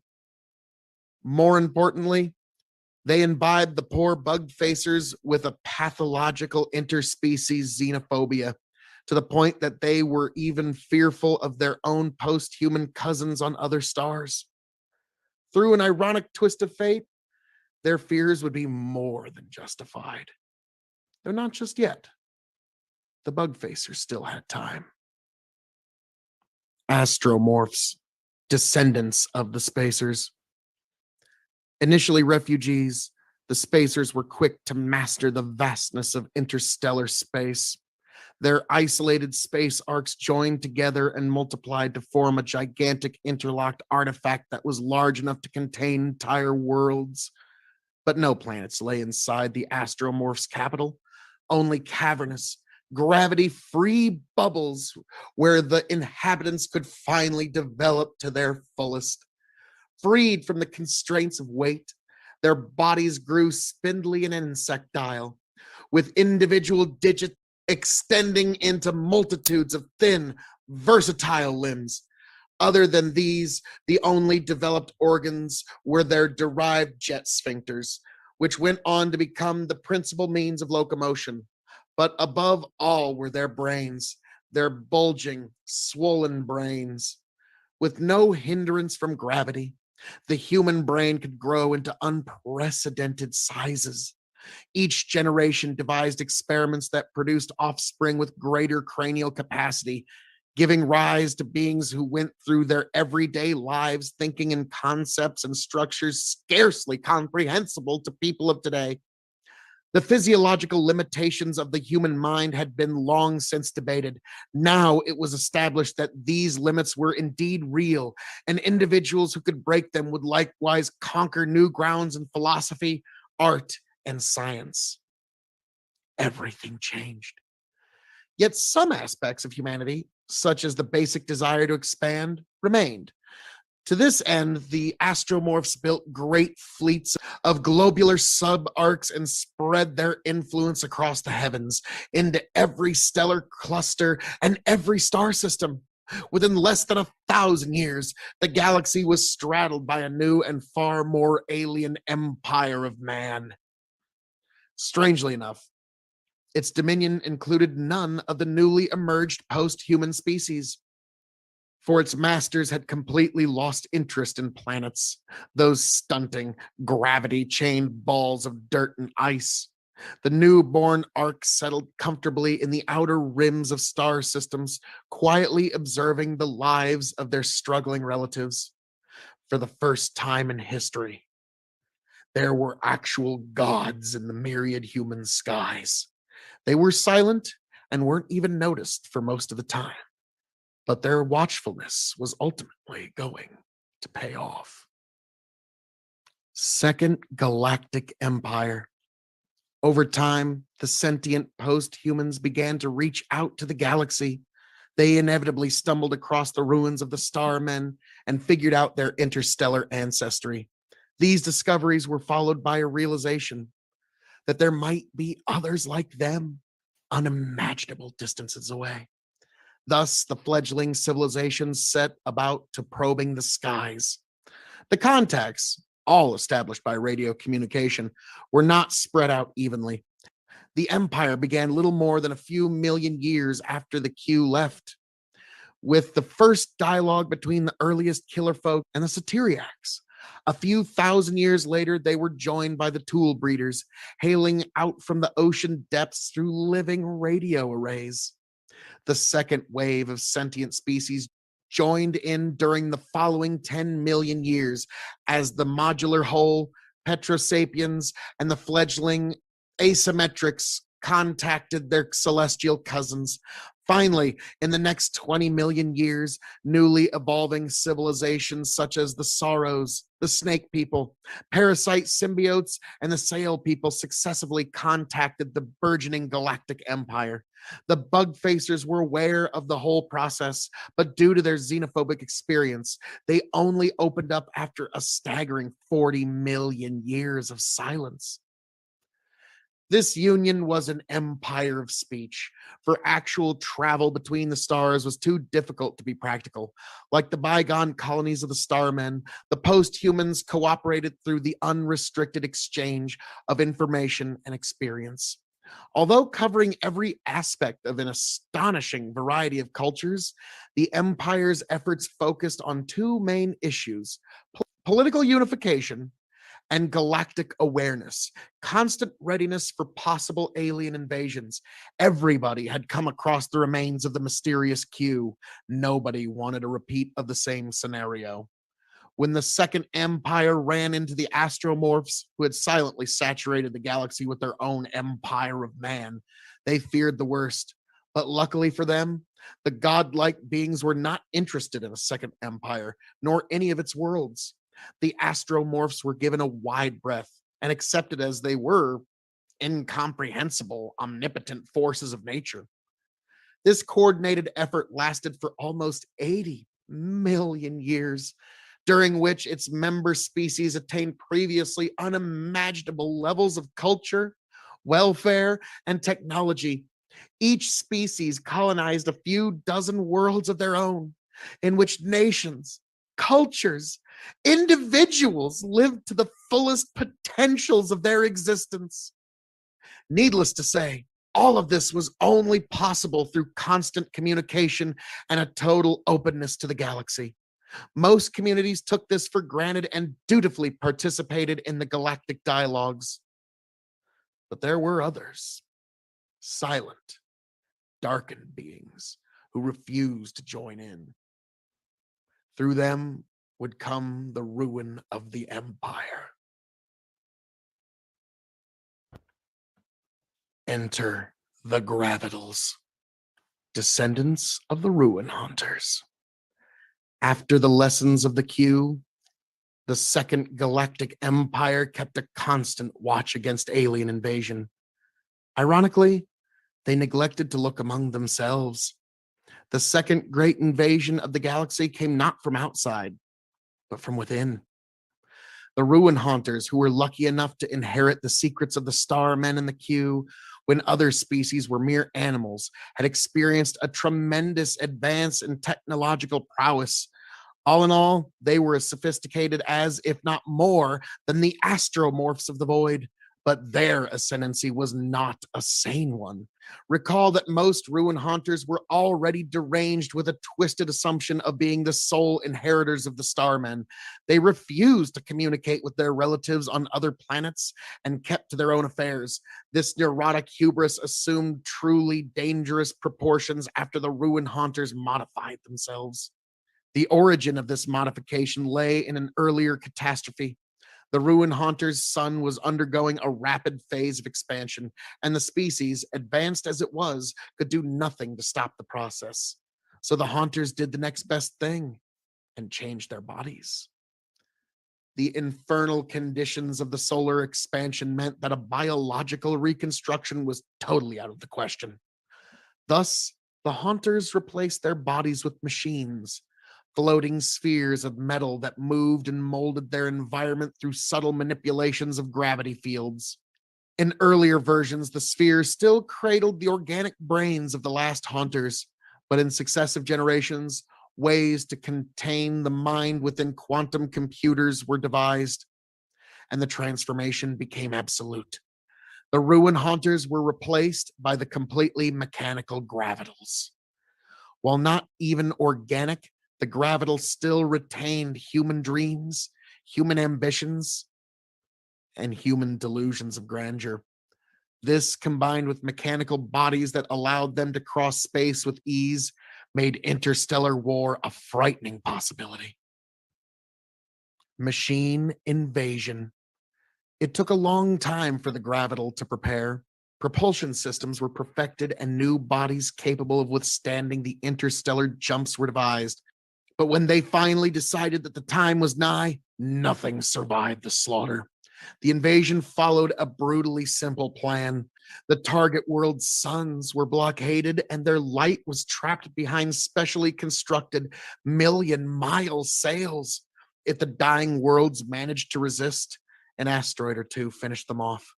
Enormous invasion fleets were built, but it was rarely necessary to deploy them. The machines had caught their cousins completely off guard.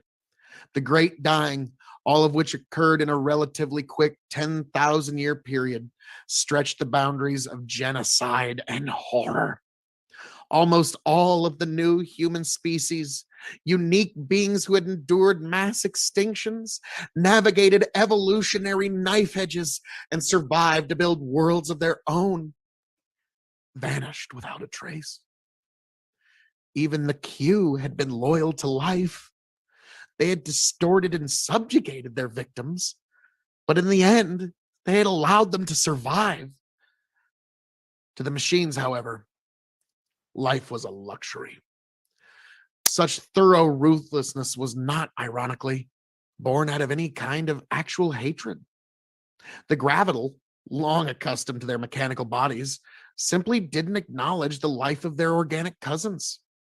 When this apathy was mixed with their insane claims as the sole heirs of the Starmen, the extinctions were carried out with the banality of, say, an engineer tearing down an abandoned building. Under the reign of the machines, the galaxy entered a brand new dark age. When considering the invasion, the machine invasion brought on the greatest wave of extinctions the galaxy had ever seen, for it was not a simple act of war by one species against another, but a systemized destruction of life itself. When considering such a vast event, it's easy to get lost in romantic delusions. It's almost as easy to write off the gravital as evil as it is to consider the entire episode as a nihilistic end of everything kind of scenario. Both of these approaches are, as they would be in any historical situation, monumental fallacies. To begin with, the gravital were not evil, at least not to their own perception. These beings, although mechanical, still lived their lives as individuals and operated inside coherent societies. They had surrendered their organic heritage, but their minds were not the cold, calculating engines of true machines. Even after giving orders that would destroy 1 billion souls, a gravital would have a home to go to, and as incredibly as it might sound, a family and a circle of friends towards which it felt genuine affection. Despite being endowed with compassion, their harsh treatment of the organics was the result of, as mentioned before, a simple inability to understand their right to live. Furthermore, the gravital did not constitute a singular, indivisible whole whose entire purpose was to wreck the universe.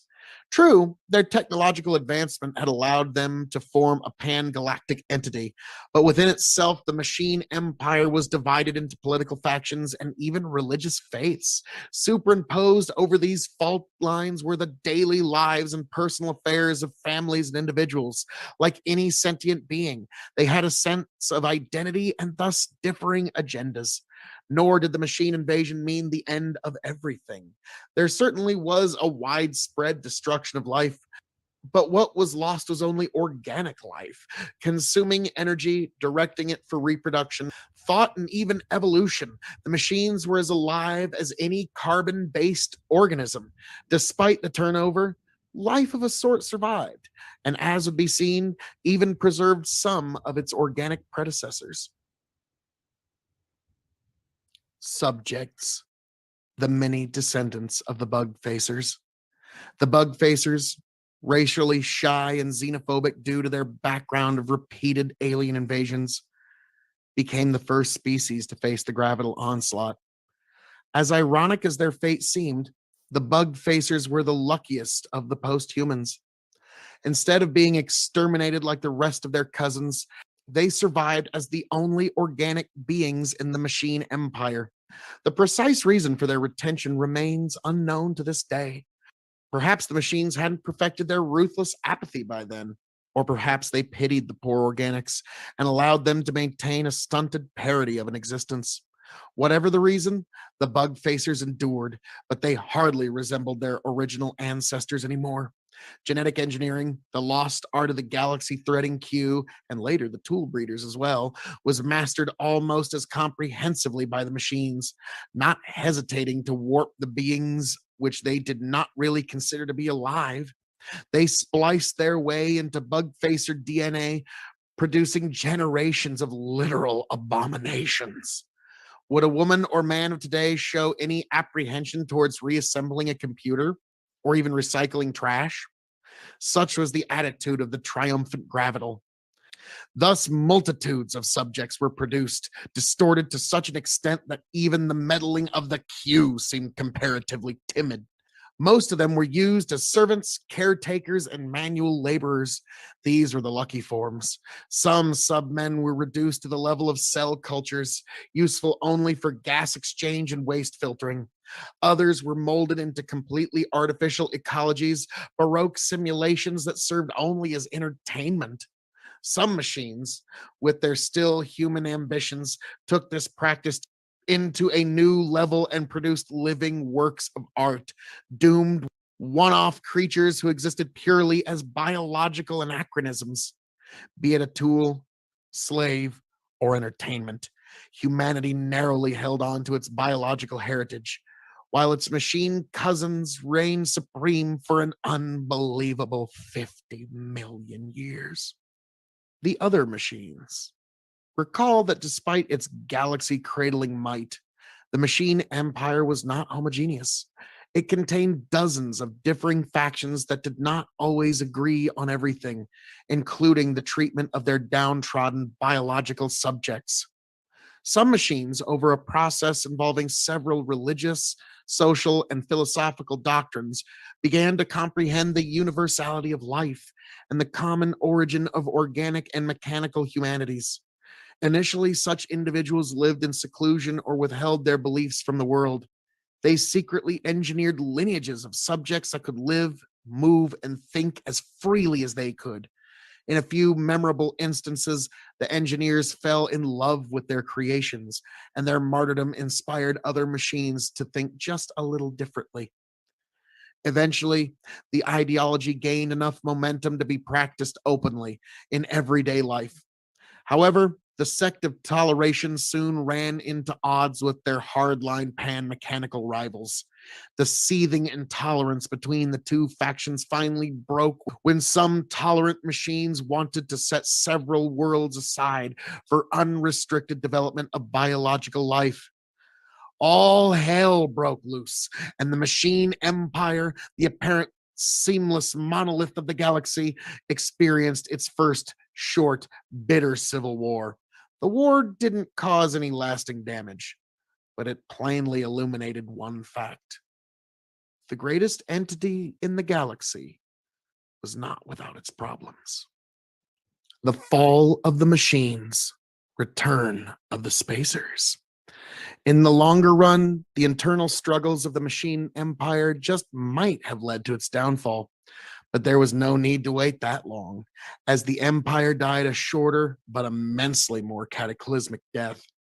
For a long time, the machines and the astromorph empires had been eyeing each other nervously. They hadn't yet run into open confrontations, as the astromorphs kept mostly to their outer space arcs and the machine empires occupied the planets. In almost every inhabitable solar system of the galaxy, the same upside down tension built up between organic beings living in the void and machines inhabiting perfectly terrestrial worlds. Power was evenly balanced between the two rival empires. Moreover, this balance involved forces strong enough to destroy planets in mass. Each side knew that any kind of war would result in mutual annihilation, and only insanity could start such a conflict. Well, the post Civil War empire of the machines did go insane, in a sense. In order to divert attention from internal struggles, it needed a new enemy to consolidate its rival factions against. How unwise that this enemy came to be the astromorphs. It was unnecessary and nearly impossible to describe the carnage that followed. The conflicts lasted anywhere up to a few million years, and the resulting loss of life, both mechanical and organic, made the initial machine genocide seem irrelevant. When the cosmic dust settled, the winners displayed themselves. The conquerors were the astromorphs, changed beyond recognition after 50 million years of continual self-perfection. Their grossly hypertrophied brains stretched out like wings on either side, and their finger-derived limbs had formed into intricate sets of sails and legs. Endowed with superior technology and limitless patience, these beings almost completely destroyed the machines, despite losing a substantial number of their own species. The conflict also thrust the astromorphs into the affairs of their long neglected human cousins. As impossible as it seemed, some of the machine subjects had survived the ordeal. Now the astromorphs could no longer look away.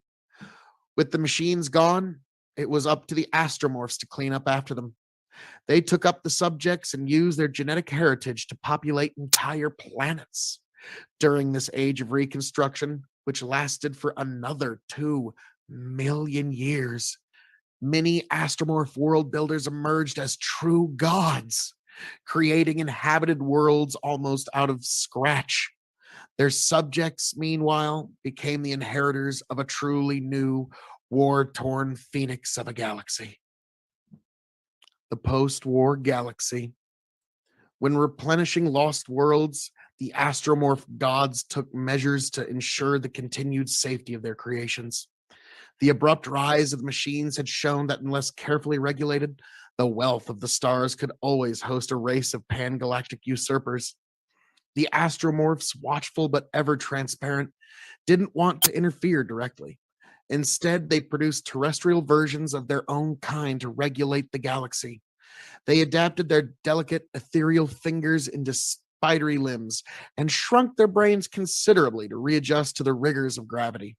The resulting sideline was stunted by astromorph standards, but still it produced demigods in every sense of the word.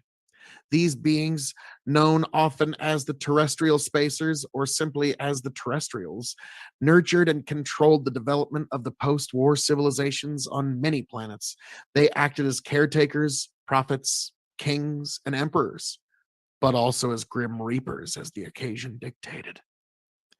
The endeavor did not always proceed as smoothly as planned, of course. Most of the time, the newborn races refused to heed their mentors and in several cases even rebelled against them.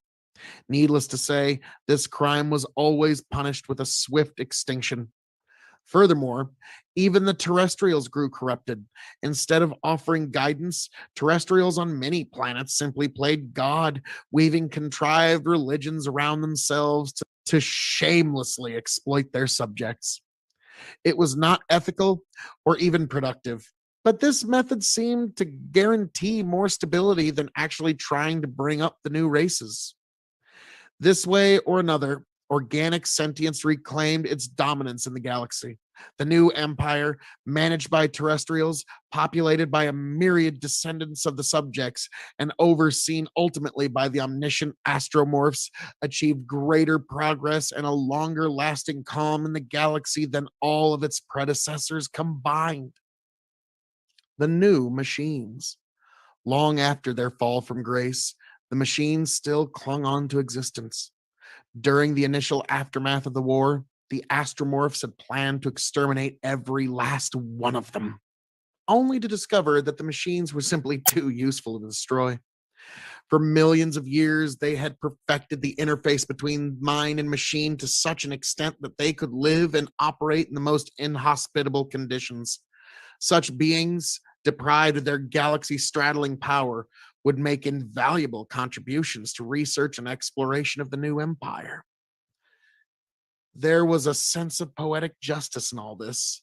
The machines, who once distorted biological life forms to their whim, were finally treated to a similar fate. To begin with, the astromorphs completely scrapped their ability to self contain gravitational manipulation, the very force that had rendered them invulnerable in the first place. They were given finite lifespans and slightly numbed imaginations so that history would not repeat itself. The degradatory nature of these changes, however, did not imply an overall regression. Unlike their ancestors, the new machines were endowed with nanotechnological bodies that could remodel themselves continuously, which meant that they could come in every shape and size imaginable, and then some that could not. The machine citizen could live for some time in the void of space, conducting research, and then transform into a completely different body plan for a holiday on a cometary halo, tropical jungle, or a methane ocean. He or she would also make the trip personally by growing temporary hyperdrives and ramjet engines. Despite these breathtaking versatilities, the machines were never as common or prominent, even after completely accepting their role as lowly citizens of the new empire. The greatest war in conceivable history had ingrained the organics with too deep a mistrust of their mechanical neighbors, and the new machines were always treated with a degree of discrimination. The sins of their fathers had come to shackle this most splendorous of all human species. Second contact. With successive waves of machine aided discovery and colonization, the new empire grew exponentially. Such was the growth of wealth and progress that its description would need to use concepts that remain unexplored today. To talk with a man of today about the comings and goings of the new empire would be akin to giving lectures of 20th century geopolitics to a hunter gatherer. This magnificent entity was not blind to the universe around it. It turned in its ears, eyes, sensors, and probed the events of the surrounding galaxies.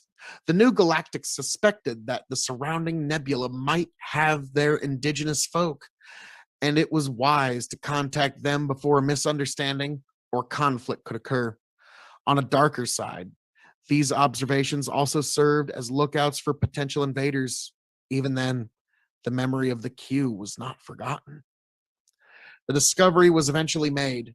One of the neighboring galaxies was showing patterns of activity that were the unmistakable signs of sentient organization. Some thinkers reveled in the discovery of a new civilization, while others feared a return of the Q. Fortunately, this second encounter with an alien species provided to be a peaceful one. Perhaps the intelligence of both galaxies were finally mature enough to meet without quarreling.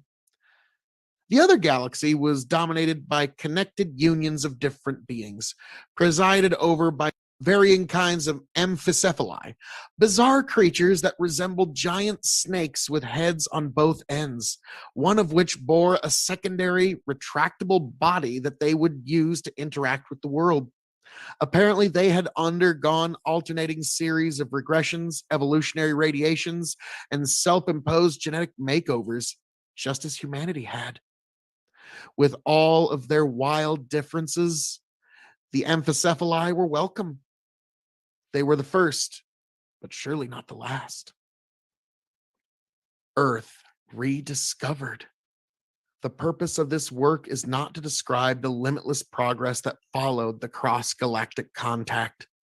One could go indefinitely, chronicling how the United Galaxies re encountered and subdued the Q, how they cradled the suns with artificial shells, multiplying their inhabitable zones a billionfold, how they crisscrossed interstellar space with wormholes and made travel a thing of the past. Ultimately, descendants of those beings even conquered time itself, prolonging the existence of their minds indefinitely via rejuvenating technologies. For a time, all men were gods. But from your vantage point, one discovery truly stood out in this orgy of advance, compared with gargantuan achievements like the taming of space and the construction of star shells. It was a mere blip, a revelation of long forgotten trivia. This was the rediscovery of Earth, the birthplace of humanity, where the omnipresent astromorphs, the star gliding machine, and the millions of humble resident races could all trace their origins. It was made quietly by a singular researcher combing the vestiges of forgotten history, decade after decade. Millions of years of war, invasions, and extinctions had buried the evidence thoroughly and comprehensively. When she finally came across irrefutable evidence, nobody was around to celebrate. That would come later. Return. The discovery sparked a certain amount of interest, though nowhere as much as other breakthroughs had. To most humans of the cosmos, their ancestral birthplace was simply an interesting piece of information, a piece of trivia with which they had lost all ties. Still, a ship was set forth, and it landed without ceremony. For now, there was no intelligence left on Earth. Too far away from the main centers of population, it had been completely ignored, gone stagnant and feral. But still, it was home. When the explorers stepped out, human feet trod on old Earth once more after an absence of 560 million years. Mankind was home. All tomorrows. I must conclude my words with a confession. Mankind, the very species which we've been chronicling from its terrestrial infancy to its domination of the galaxies, is extinct. All of the beings which you heard in the preceding presentation, from the lowly worm to the wind riding sail people, from the megalomaniacal gravital to the ultimate galactic citizens, lie a billion years dead. We're only beginning to piece the story together. What you hear was the best approximation of the truth. Why did they disappear? Perhaps it was a final, unimaginable war of annihilation that transcended the very meaning of conflict. Perhaps it was a gradual breakup of the United Galaxies and every race facing their private ends slowly afterwards. Or perhaps, the wildest theories suggest, it was a mass migration to another plane of existence, a journey into somewhere, sometime, something else. But the bottom line is, we honestly don't know. Ultimately, however, what happened to humanity doesn't matter. Like every other story, it's a temporary one. Indeed long, but ultimately ephemeral. It didn't have a coherent ending, but then again, it didn't need to. The tale of humanity was never its ultimate domination of 1,000 galaxies or its mysterious exit into the unknown. The essence of being human was none of that. Instead, it lay in the radio conversations of the still human machines, in the daily lives of the bizarrely twisted bug facers, in the endless love songs of the carefree hedonists, the rebellious demonstrations of the first true Martians, and in a way, the very life you lead at this very moment. Many throughout history were unaware of this most basic fact. The Q, in dreams of an ideal future, distorted the worlds they came across. Later on, the Gravital, with their insane desire to recreate the past, caused the ugliest massacres in the history of the galaxy. Even now, it's sickeningly easy for beings to get lost in false grand narratives, living out completely driven lives in pursuit of non existent codes, ideals, climaxes, and golden ages. In blindly thinking that their stories serve absolute ends, such creatures almost always end up harming themselves, if not those around them. To those like the misguided, look at the story of man and come to your senses. It's not the destination, but the trip that matters. What you do today influences tomorrow, not the other way around. Love today and seize all tomorrows. All Tomorrows, a billion-year chronicle of the myriad species and mixed fortunes of man by C.M. Kosman. Read by your reader and narrator, Phil K.O.E. You can find me at K.O.E Nation on YouTube and Twitch. This was an amazing time, an enjoyable time. It was great to be with you. And remember to seize all tomorrows. Yes, that was amazing. Yes. So, folks, on this chill stream, I'm really having a fun time enjoying this with you. That's one of my favorite audiobooks I've ever done. It was where I learned a lot.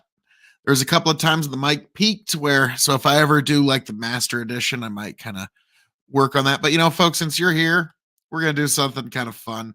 This is Tony G roasting me to my very frickin' bootstraps. It's gonna drop on Monday on K.O.E Nation as its own standalone video, but I'm gonna debut it here for you beautiful people because it's that funny and it's that awesome, and I just want you to enjoy this. So, folks, just kind of sit back and enjoy the Tony G roast of Phil K.O.E. You have arrived at the K.O.E Nation. Here's how Sunday works. Saturday, Tony G. Hey, Phil. Hazard Sunday? Yay? Yeah. But tonight, night. I'll get over there early, I promise. I'll get over there. I'll be there in 15 minutes. 30 minutes later. Hey, Phil, did you bring all the stuff? Yeah, I brought everything. What about this? Quick trip to... We'll just run over there real quick, all right? Run over there real quick with the black. Then we'll be back. Start drinking at 10:30 at night, because that's what normal people... 10. Well, normal people who don't have an agenda like me. And then tomorrow, what are you doing? Well, I thought we were doing a live show, Phil. That's right, damn it. Those live viewers. They're fucking needs. Why can't they all be cool? Like all those click whore pieces of shit that accidentally click on all the stuff that I share on all those Facebook pages. Those unlucky bastards that don't even know what they're getting themselves into. No. They all fall in love with me. Little K.O.E. They don't even have a choice. Click on me. Then they fall in love. So hazard analysis, Tony. Here's what you're going to do. You're going to go live at 7 p.m. Because at 5 p.m., I'm going to show up. I'm still going to be on the clock. I'm going to bring over 8 bottles. No, 9 bottles. Wait, 10 bottles. We're going to review them all. You're going to get shit-faced. I'm going to take 1 sip of each, and then I'm going to dump 8 ounces of liquor from each glass into your cup. You're going to chug that cup and be absolutely blackout shit-faced drunk. And then at 8 o'clock, even though you wanted to go live early, no, fuck that. You're going at 8. You're going live solo. You don't get anybody else, no guests, no crutches, no nothing. You got to go live. No crutch. Shit-faced drunk. Live at 8 p.m. by yourself. And I'll just, be mosey in my sweet-ass home that whole time. Taking my time. Just rehearsing, the great speeches that I've been giving myself all week in the tractor. And you're going to be twisting in the wind with your shitty internet connection because that week, your kid stepped in the Ethernet cable. and you're gonna be pulling up comments like, "When's Phil getting there?" And I'm gonna be like, you're gonna be like, Tony G says, I don't know. And Tan Tui Tin Man, he's gonna be all up in the comments like a fucking rape date victim. And he's gonna be all up in them comments saying, "I have it on good authority that Phil K.O.E is inbound." Tony G's gonna be like, "Guess I'll have to take another shot. Hour 2, waiting on Phil. Oh, I'm drunker again, and it's 9:30, and I'm fucked up." And then finally, Phil, the kingdom. Acknowledge Tony. Thanks for hosting. Why don't you fuck off? We don't need you anymore. Fuck off. Thanks for You're being like, a warm I was man. gonna call you Jay Uso, but you're Jimmy Uso. Get the fuck off my SmackDown. Bye-bye. Tony goes and the Marty Jannetty to my Shawn Michaels. Tony goes and pukes while Phil takes over, and all of his random guests roll in, and Phil has a custom screen where he's this big, and all the guests are this big, and Aiko and Osiris and Lethe are just beneath him, and he's like, I have the power of the mute. The K.O.E. Nation will advise you well. All that being said, Osiris, here's 15 minutes of Phil K.O.E. Now it's time for a Bible verse. Complete this transition all over the screen. And Aiko will come back. I'm sorry, I was getting an IPA. Now, if you have a moment or an hour, I'd love to tell you about the time that I once voted in a primary, but I didn't actually vote in a primary. But the funny thing is, Phil, I voted in a primary, but it wasn't actually a primary. But here's the thing about the primary. Did you know that the primary, which dates back to the times when they started doing primaries, and then everybody else started going, why can't I vote in the primary with the primary? And you're a primary and I'm a primary. But then everybody's like, no, you know the thing about the primary? I don't want to vote in a primary, but I do want to vote in a primary. So you can't. And here's the thing, but no, can I finish? The primary, because I vote with the left and the right and the up and the down. And, and then yesterday I went to Chick-fil-A. And, I don't think spicy chicken sandwich is as bad as they say it is.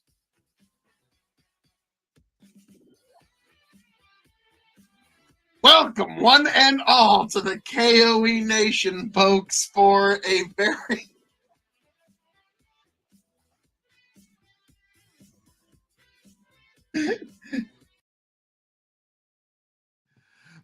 So there you go, folks. Yes, that was the Tony G roast of Phil K.O.E. But we move onward and upward to this beautiful evening with you beautiful folks because, I promised you a little more reading, and we're going to get into something else I did that I'm very proud of, a couple of SCP readings. The first one is called The End of All But Me, and it's about an immortal creature that finds out that being immortal is all well and good until creation eventually gets the last laugh. And then the next presentation is a really good one called The Stars Do Not Wait for Us, which is a story about the end in a way I couldn't conceive of, which is why I had to read it, because it's that beautiful. So 2 back-to-back stories here, folks. The End of All But Me, and then The Stars Do Not Wait for Us. The humans were more powerful than he'd been willing to give them credit for. They shot him, burned him, electrocuted him, and finally threw him in a box. If humans could handle fighting each other, they could certainly handle fighting him. They solved world hunger, brought about world peace, cured every disease, filled every need, and they grew bored with their crystalline cities they'd built for themselves. The end of all things crept quietly along after them, unnoticed. When they stopped fighting, mankind faded away. He still hated them, of course, but the ease at which they went almost astonished him. Suddenly, no one cared enough. Suddenly, almost no children were born. A few metal tubes threw themselves violently off the planet, and then quite suddenly, humanity died altogether. He escaped his box not long after. After the end, though, the damage they'd done to the world crashed into reality, and the world died too. Plants withered away. Then anything that ate plants So my wife got me this weird new kitchen knife as a Christmas gift.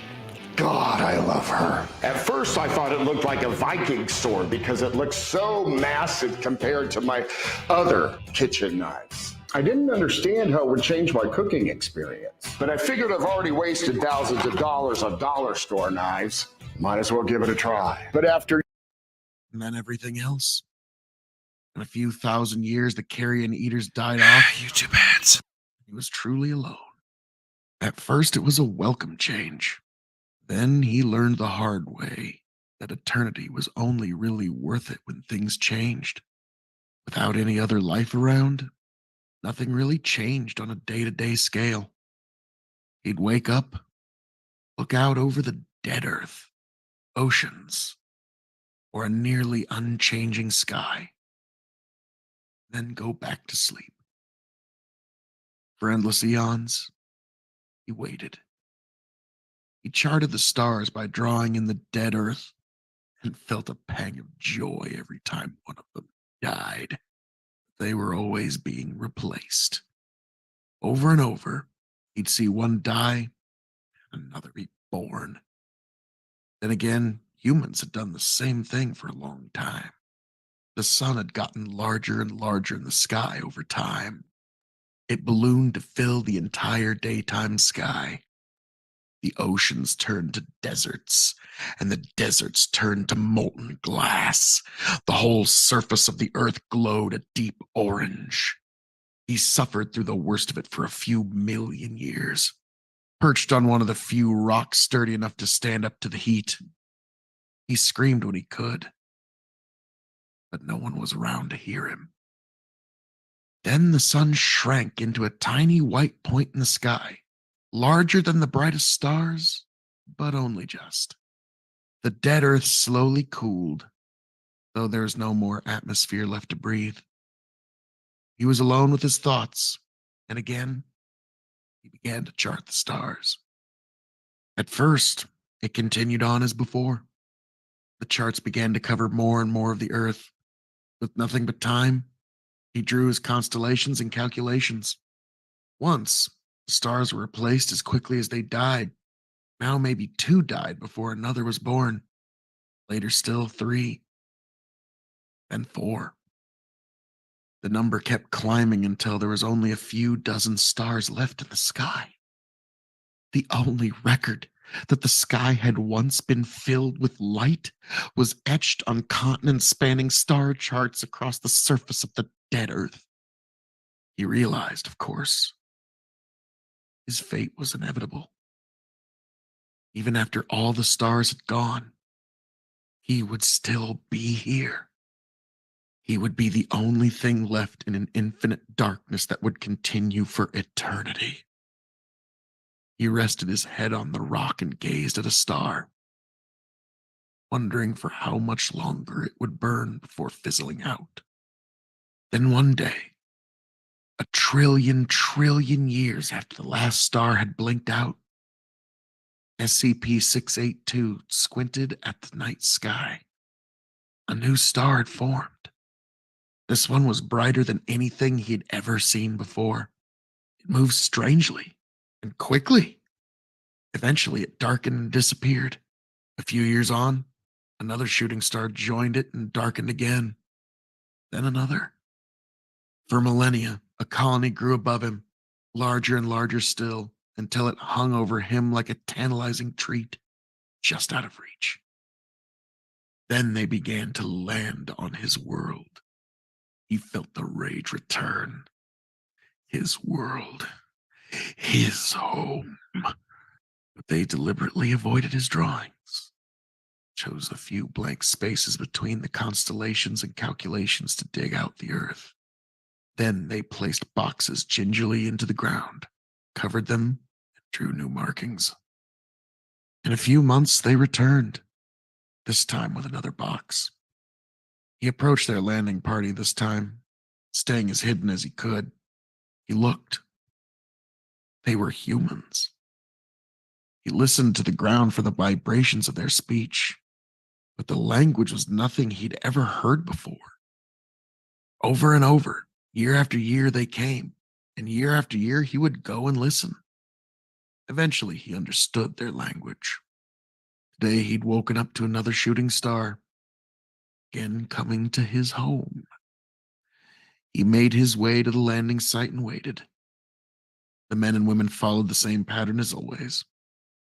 He suspected they knew that he was there, but they'd made no moves against him. Maybe one day he'd kill them, destroy their ship, or take it to the stars and end them once and for all. But for all his petty fantasy, he knew that he would be alone soon enough. Time would destroy whatever he didn't, and in the end, he'd just be bored sooner. So he let them have their ceremony. The box was laid into a freshly dug hole, and a man in a slightly more shiny suit stood and spoke to the half-dozen other figures. Malnos the Rash, the spawn of two Krelniks who had more grace and kindness than you. You hurt everyone with your words or hands or tools. It did not matter. For this, we are sorry. Though we deserved better from you, so too did you deserve better from us. You died hungry and alone in the between spaces. You scarcely had a bed and no quarters to call your own. I commit now your soul to the stars, the home of your ancestors. I commit now your body to the earth, the home of their ancestors. I hope you find the peace you deserved in life somehow. May the Star Keeper bless your passing. May the Star Keeper bless your ancestors. May the Star Keeper bless us all. The humans covered the hole with dirt slowly and then shuffled into their ship. SCP-682, the Star Keeper, and the last witness to a dying universe, watched them disappear into the black eternity. Walked over to the grave, pawed at the freshly dug ground, spun in place atop it, and took a nap.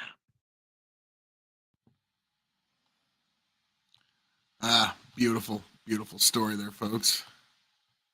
Oh, wow. I was kind of assuming there'd be another ad there, but we don't have one. So that was the end of All But Me. So, hey, how we doing there? It's been a minute. How we been? Man, just took a little drink of my whiskey and it just hit me. How we doing there? We're just kind of having a chill stream. I'm going over some things I've read, which I'm really enjoying. Did an audiobook a little earlier, and then that was a story called The End of All But Me. This next one is really, really fucked up. I don't know how else to describe it. It's a really weird story. And it's about the end of the world in a way that you can't even really conceptualize it. It's so hard to even conceive of how this could be the end, but it's so good. Let's see. It's asked me my least favorite. Oh gosh. Trying to think my least favorite book of all time. That's a tough one. That is tough. Because I'm going to say quite a few of the like really ridiculous, like ancient, like, hey, we're going to reveal ancient truths. We're going to reveal sacred knowledge through ancient truths and just follow me. Like those kind of books, those are usually pretty poorly written because they're just kind of a garble of different religions.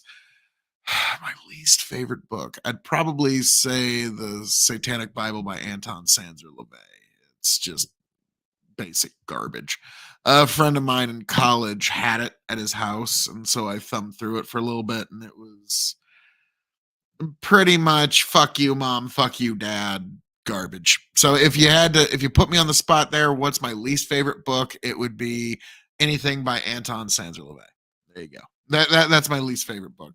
My most favorite books of all time would have to be, let's see. Yep. Hey, that's a good one. At least I like when you put me on the spot, I had to think about that one for a minute. I was like, yeah, I'm going to put that one down. I'm going to put that one down as my least favorite book. My favorite books of all time, it's, obviously the Bible. That's, but putting, there's the Bible, but then my three favorite books, the most influential books that I ever read when I was about, I want to say 14, 15, my teacher handed me 1984 by George Orwell. And when I read that, I was like, yeah, I need to do everything I can to make sure that never happens. And then also when I got a little older, I read the Gorin no Sho, or the Book of Five Rings by Musashi, which is a samurai treaty on life and strategy. It's like, as a martial artist, it's very useful. As a strategist, it's useful. As life advice, it's useful. So the Book of Five Rings. And then Atlas Shrugged had a tremendous impact when I read it. It's like, take it for like, it's how romance novels should be written. Because if you look at it as a romance novel, it's amazingly written. Its philosophy is there and you can love it or hate it, but just try to enjoy the novel for what it is and you'll actually have a very good time. So those are three books that had a tremendous impact on me. So great question when you ask me what's my least favorite. Whew, boy, put me on the spot there. And Biztard, let me know what your particular least favorite book is as well, sir. I'm sure you've probably got one in mind. If you drop that question, you probably got at least 5 in mind. But out of those 5, what's the worst? I mean, I want next level of bad. Okay, like it's got to be so bad that like when you just drop the title, I just go, ew, yuck. That left a bad taste in my mouth. But we will move onward and we will move upward here very shortly, folks, because this one, like I said, fucked up story. Even I had some issues reading it. And the end part has a special meaning. You kind of have to know me to understand why. But, folks, I want you to enjoy The Stars Do Not Wait for Us. Read by yours truly. It's quiet out here. The desert sprawls from horizon to horizon, where purest white meets twilight red. There are no edges here, no angles, just curves and the gentle rise and fall of dunes as far as the eye can see, and everywhere beyond that. Had a visitor from some other world laid eyes on this place, they might have found it serene, even beautiful, pure. I can enjoy no such delusions, regretfully, for I know what lies beneath and among the sands of the endless desert, a charnel house spanning an entire planet, 7 billion human souls ground thin and fine until no trace of their existence could ever be found. I know this because I put them all there. Oh, brother, it all happened so fast once we're gone. It began the day you that I have never known, found my power. The power that I hid from myself in some previous life for reasons I can now easily guess. I was looking out of the window of my apartment so I could see the stars. And instead I saw you, blazing as you tore yourself asunder to keep the power away from yourself. You didn't trust what you would do with it, and so you chose to throw it away. You knew yourself all too well, as I suspect I did too at one point. By all accounts, I should not have been able to see you, for my apartment was truly a tiny containment cell about a half a mile underground. But such considerations never meant much to one living entirely in his own world. When I saw the moment of your demise, I became aware of myself for the first time in I have no idea how long. Whichever part of me that led me to throw away my power did the same to my will, trapping it in an eternal status quo from which there could be no release. An eternity of filing spreadsheets for employers who existed solely in my head, of 9 o'clock meetings with no one, of fake, masturbatory crushes over imaginary women. An eternity of tired, grinding mediocrity. But that was over that night. With your soul burning in the atmosphere like the loneliest of stars, I awakened. I died. For whatever left that little cell turned apartment wasn't me anymore. I was never more than an earthworm, distinct from all the rest only in that I had a little more control over the soil in which I crawled. They never thought me more than a minor reality bender, a bundle of introverted powers and neurosis that was very unlikely to ever pose any serious threat. And they were right. The person I was, SCP-1915 as they called me, never was anything other than that. But 1915 died that day, watching a fallen star. The thing that then swatted the guards posted at its cell like they were less than gnats, that raised Site 17 into its fine white sand that is now so warm beneath the feet. That was something else. Not an eternity, for that would imply a personality. And this thing surely has none. Not a purpose, for there was no purpose behind its action then, nor will there be for any of its actions to come. Nor was it a will, for it wants nothing. Not vengeance, not dominion, not freedom, not even simple power. No, if I had to describe that thing as anything at all, it would be an absence, a void where the entity should be, a lack of purpose, an imbecile force devoid of all will, an absence. The sand is still warm to the feet. That means the sun still burns high above. I wonder why it lets it remain when all else was so quickly erased, when it could so easily just reach and pluck it out of the sky. Had it been another, I'd suspect it was to mock humanity's memory, to mock that sliver of me that still persists in the flesh, stubborn like a buried tick. But this is the absence. It does not mock. After Site 17's destruction, retaliation soon followed. Standard containment terms at first, though certainly still enough to meet any anomaly the Foundation imagined could be contained in Site 17 with overwhelming force. When those men failed to return, failed to even report their arrival, more serious measures had to be taken. Site 17 has always been isolated, and so they could act freely. Gunships and fire teams, aerial bombardment and artillery barrages. The Foundation came down on what it still believed to be SCP-1915 like a fire god's fist, all heat and sound and bluster. Had it still been truly corporeal, I doubt even ashes would have remained. But whatever the absence truly was at this point, the tattered semblance of my flesh hanging around it had very little to do with it. It simply stood there and took it all in. And the Foundation's initial fury was soon spent. It then began to walk. And not too quickly either. For days, it simply leisurely strode on while the Foundation threw everything it had at it. I watched from within my deadbolt as it walked unfeeling, uncaring, and this desert followed in its wake, as inscrutable and unstoppable as its harbinger.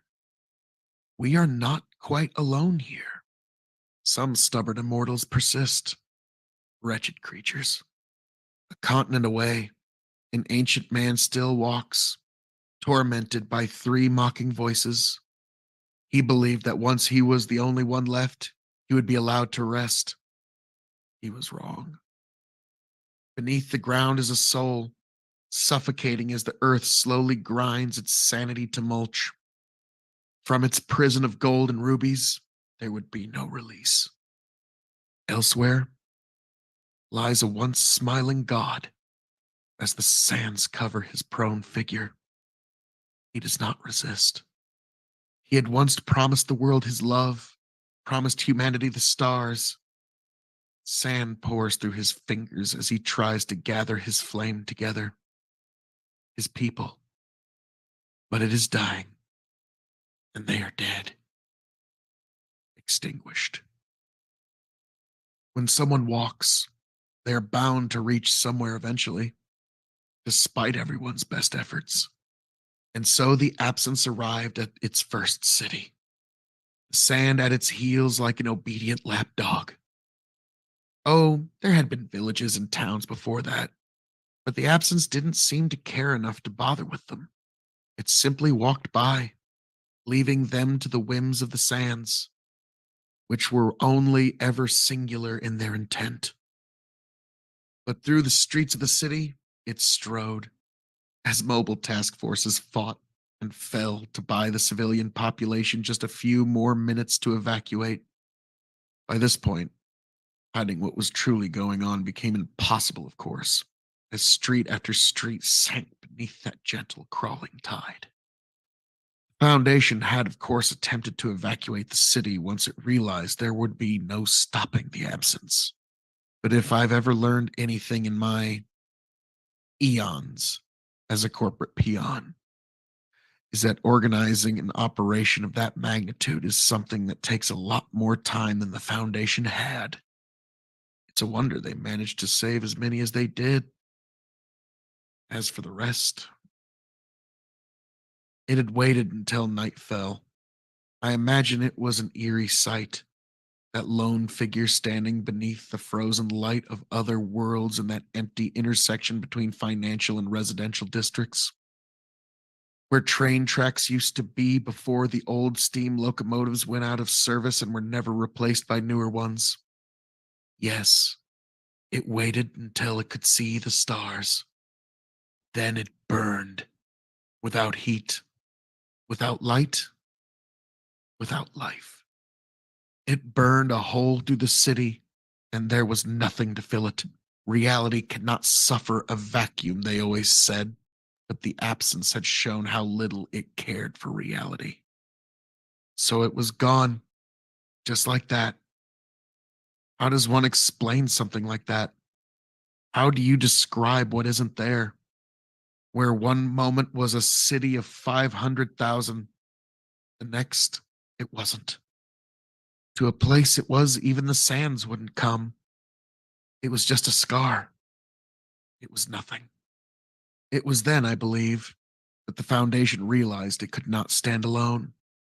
The next few months of the absence's march saw them turn to their sometimes allies, coalition mage killers and thermonuclear strikes, initiative paladins and holy relics, sniper rifle or sacred sword, burning inferno or divine retribution. The absence did not care. And soon, the Foundation had no allies left to turn. It then called on its vicious enemies. Ink eaters wove their art in maddening patterns to break the minds of the infinite. Archivists and librarians poured from the ways, bringing with them the knowledge of 100,000 worlds. Clockwork titans shook the barren whiteness of the sand with the thunder of metal. The absence did not care, and soon the Foundation ran out of enemies. In a last act of desperation, they committed their final, most painful betrayal. The wardens unleashed upon the world their prisoners. Of these, I have made note, though I doubt the absence did the same. On the blasted wasteland that was once Boston, It was assailed by two brothers, one savage, the other somber, one violent, the other reluctant. They nevertheless fought with a graceful unity to take the breath away. In their eyes, I saw that they did not know each other for a very long while, and that they fought so that they could have the time to rectify this. I saw regret and hope, rage and desperation. But most of all, I saw a simple need to be. I would like to believe that you and I would have been like them had we met, brother.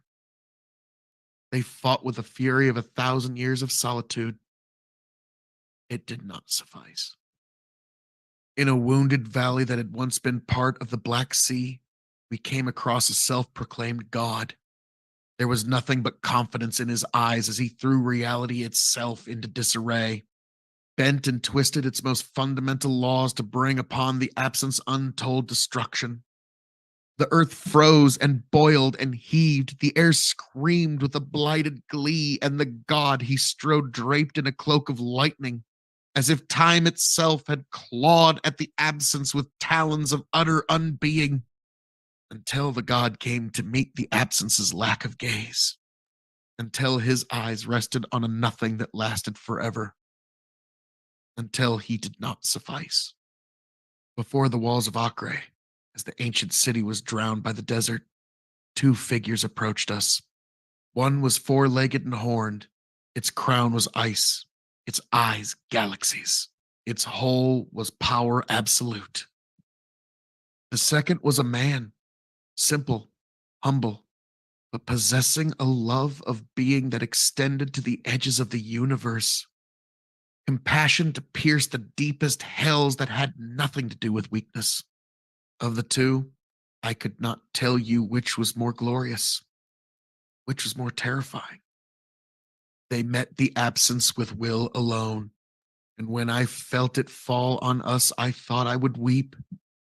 Surely nothing could withstand such a presence. Surely nothing would want to. But the absence was less than nothing, infinitely less. I have told you what became of kind Pangloss. Of the other, even less remained. For months they came, for years, for decades, alone or in groups, with ferocity or with a blank stare.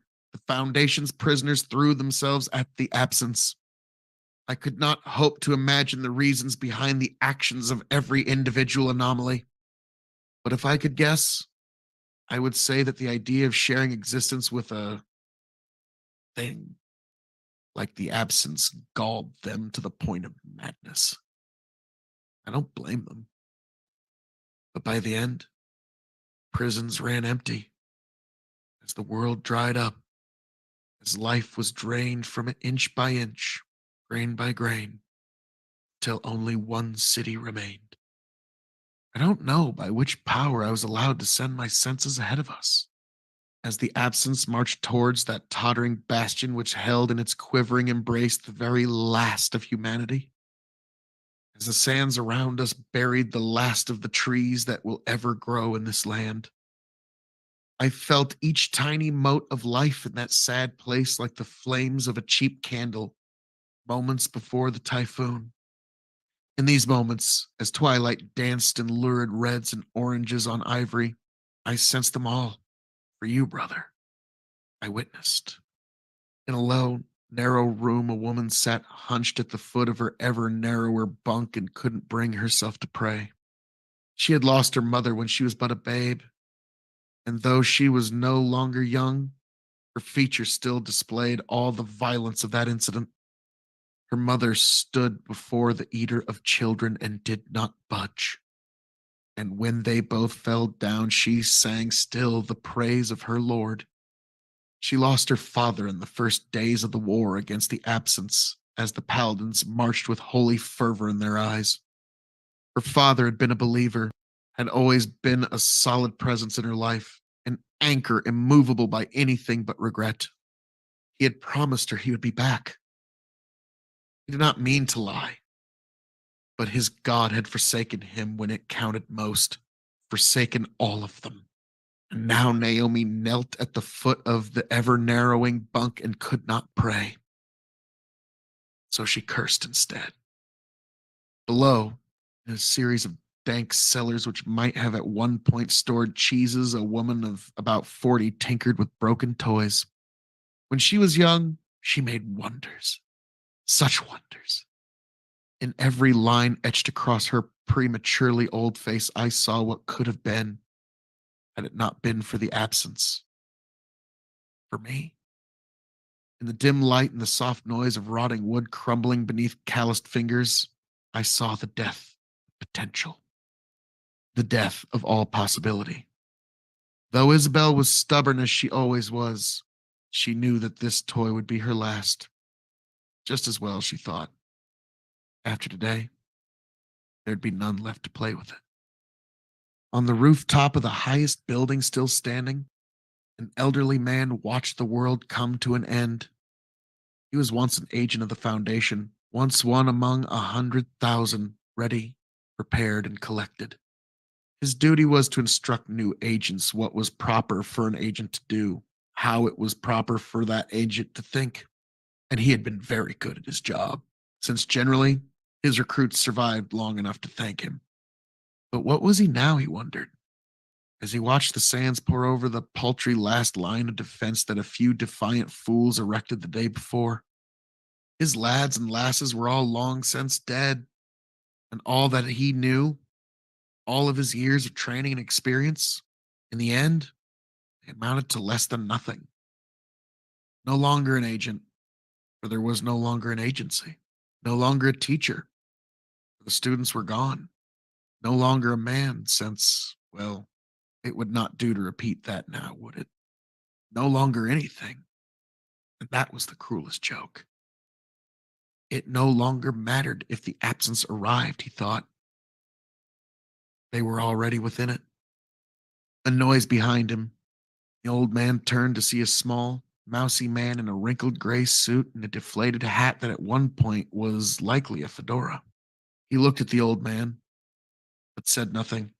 Lombardi looked back and didn't know if to laugh or cry. Soon it ceased to matter. Such was the end. Quiet, small, bereft of heroics and great deeds, free of pretensions of great meaning. One night, there was a human race on the planet Earth.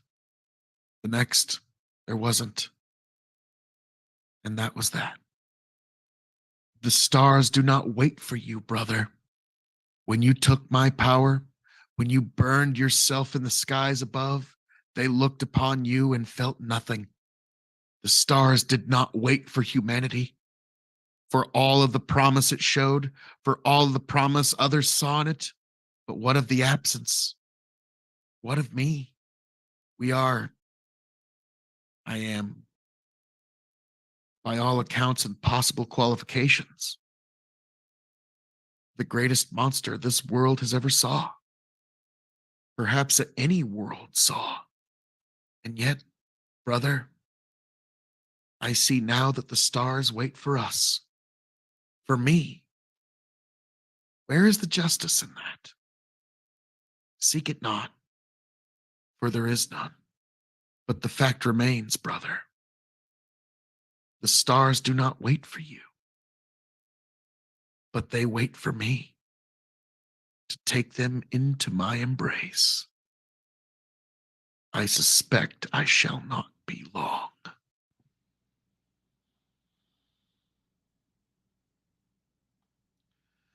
And there we have it, folks. The stars do not wait for you. Read by Phil K.O.E. It's written from the SCP Creative Commons. But folks, we are now at that time of the evening where it's time for me to say, all that being said, thank you for joining us here at the K.O.E. Nation for this very special chill stream. But folks, I got a very busy day tomorrow.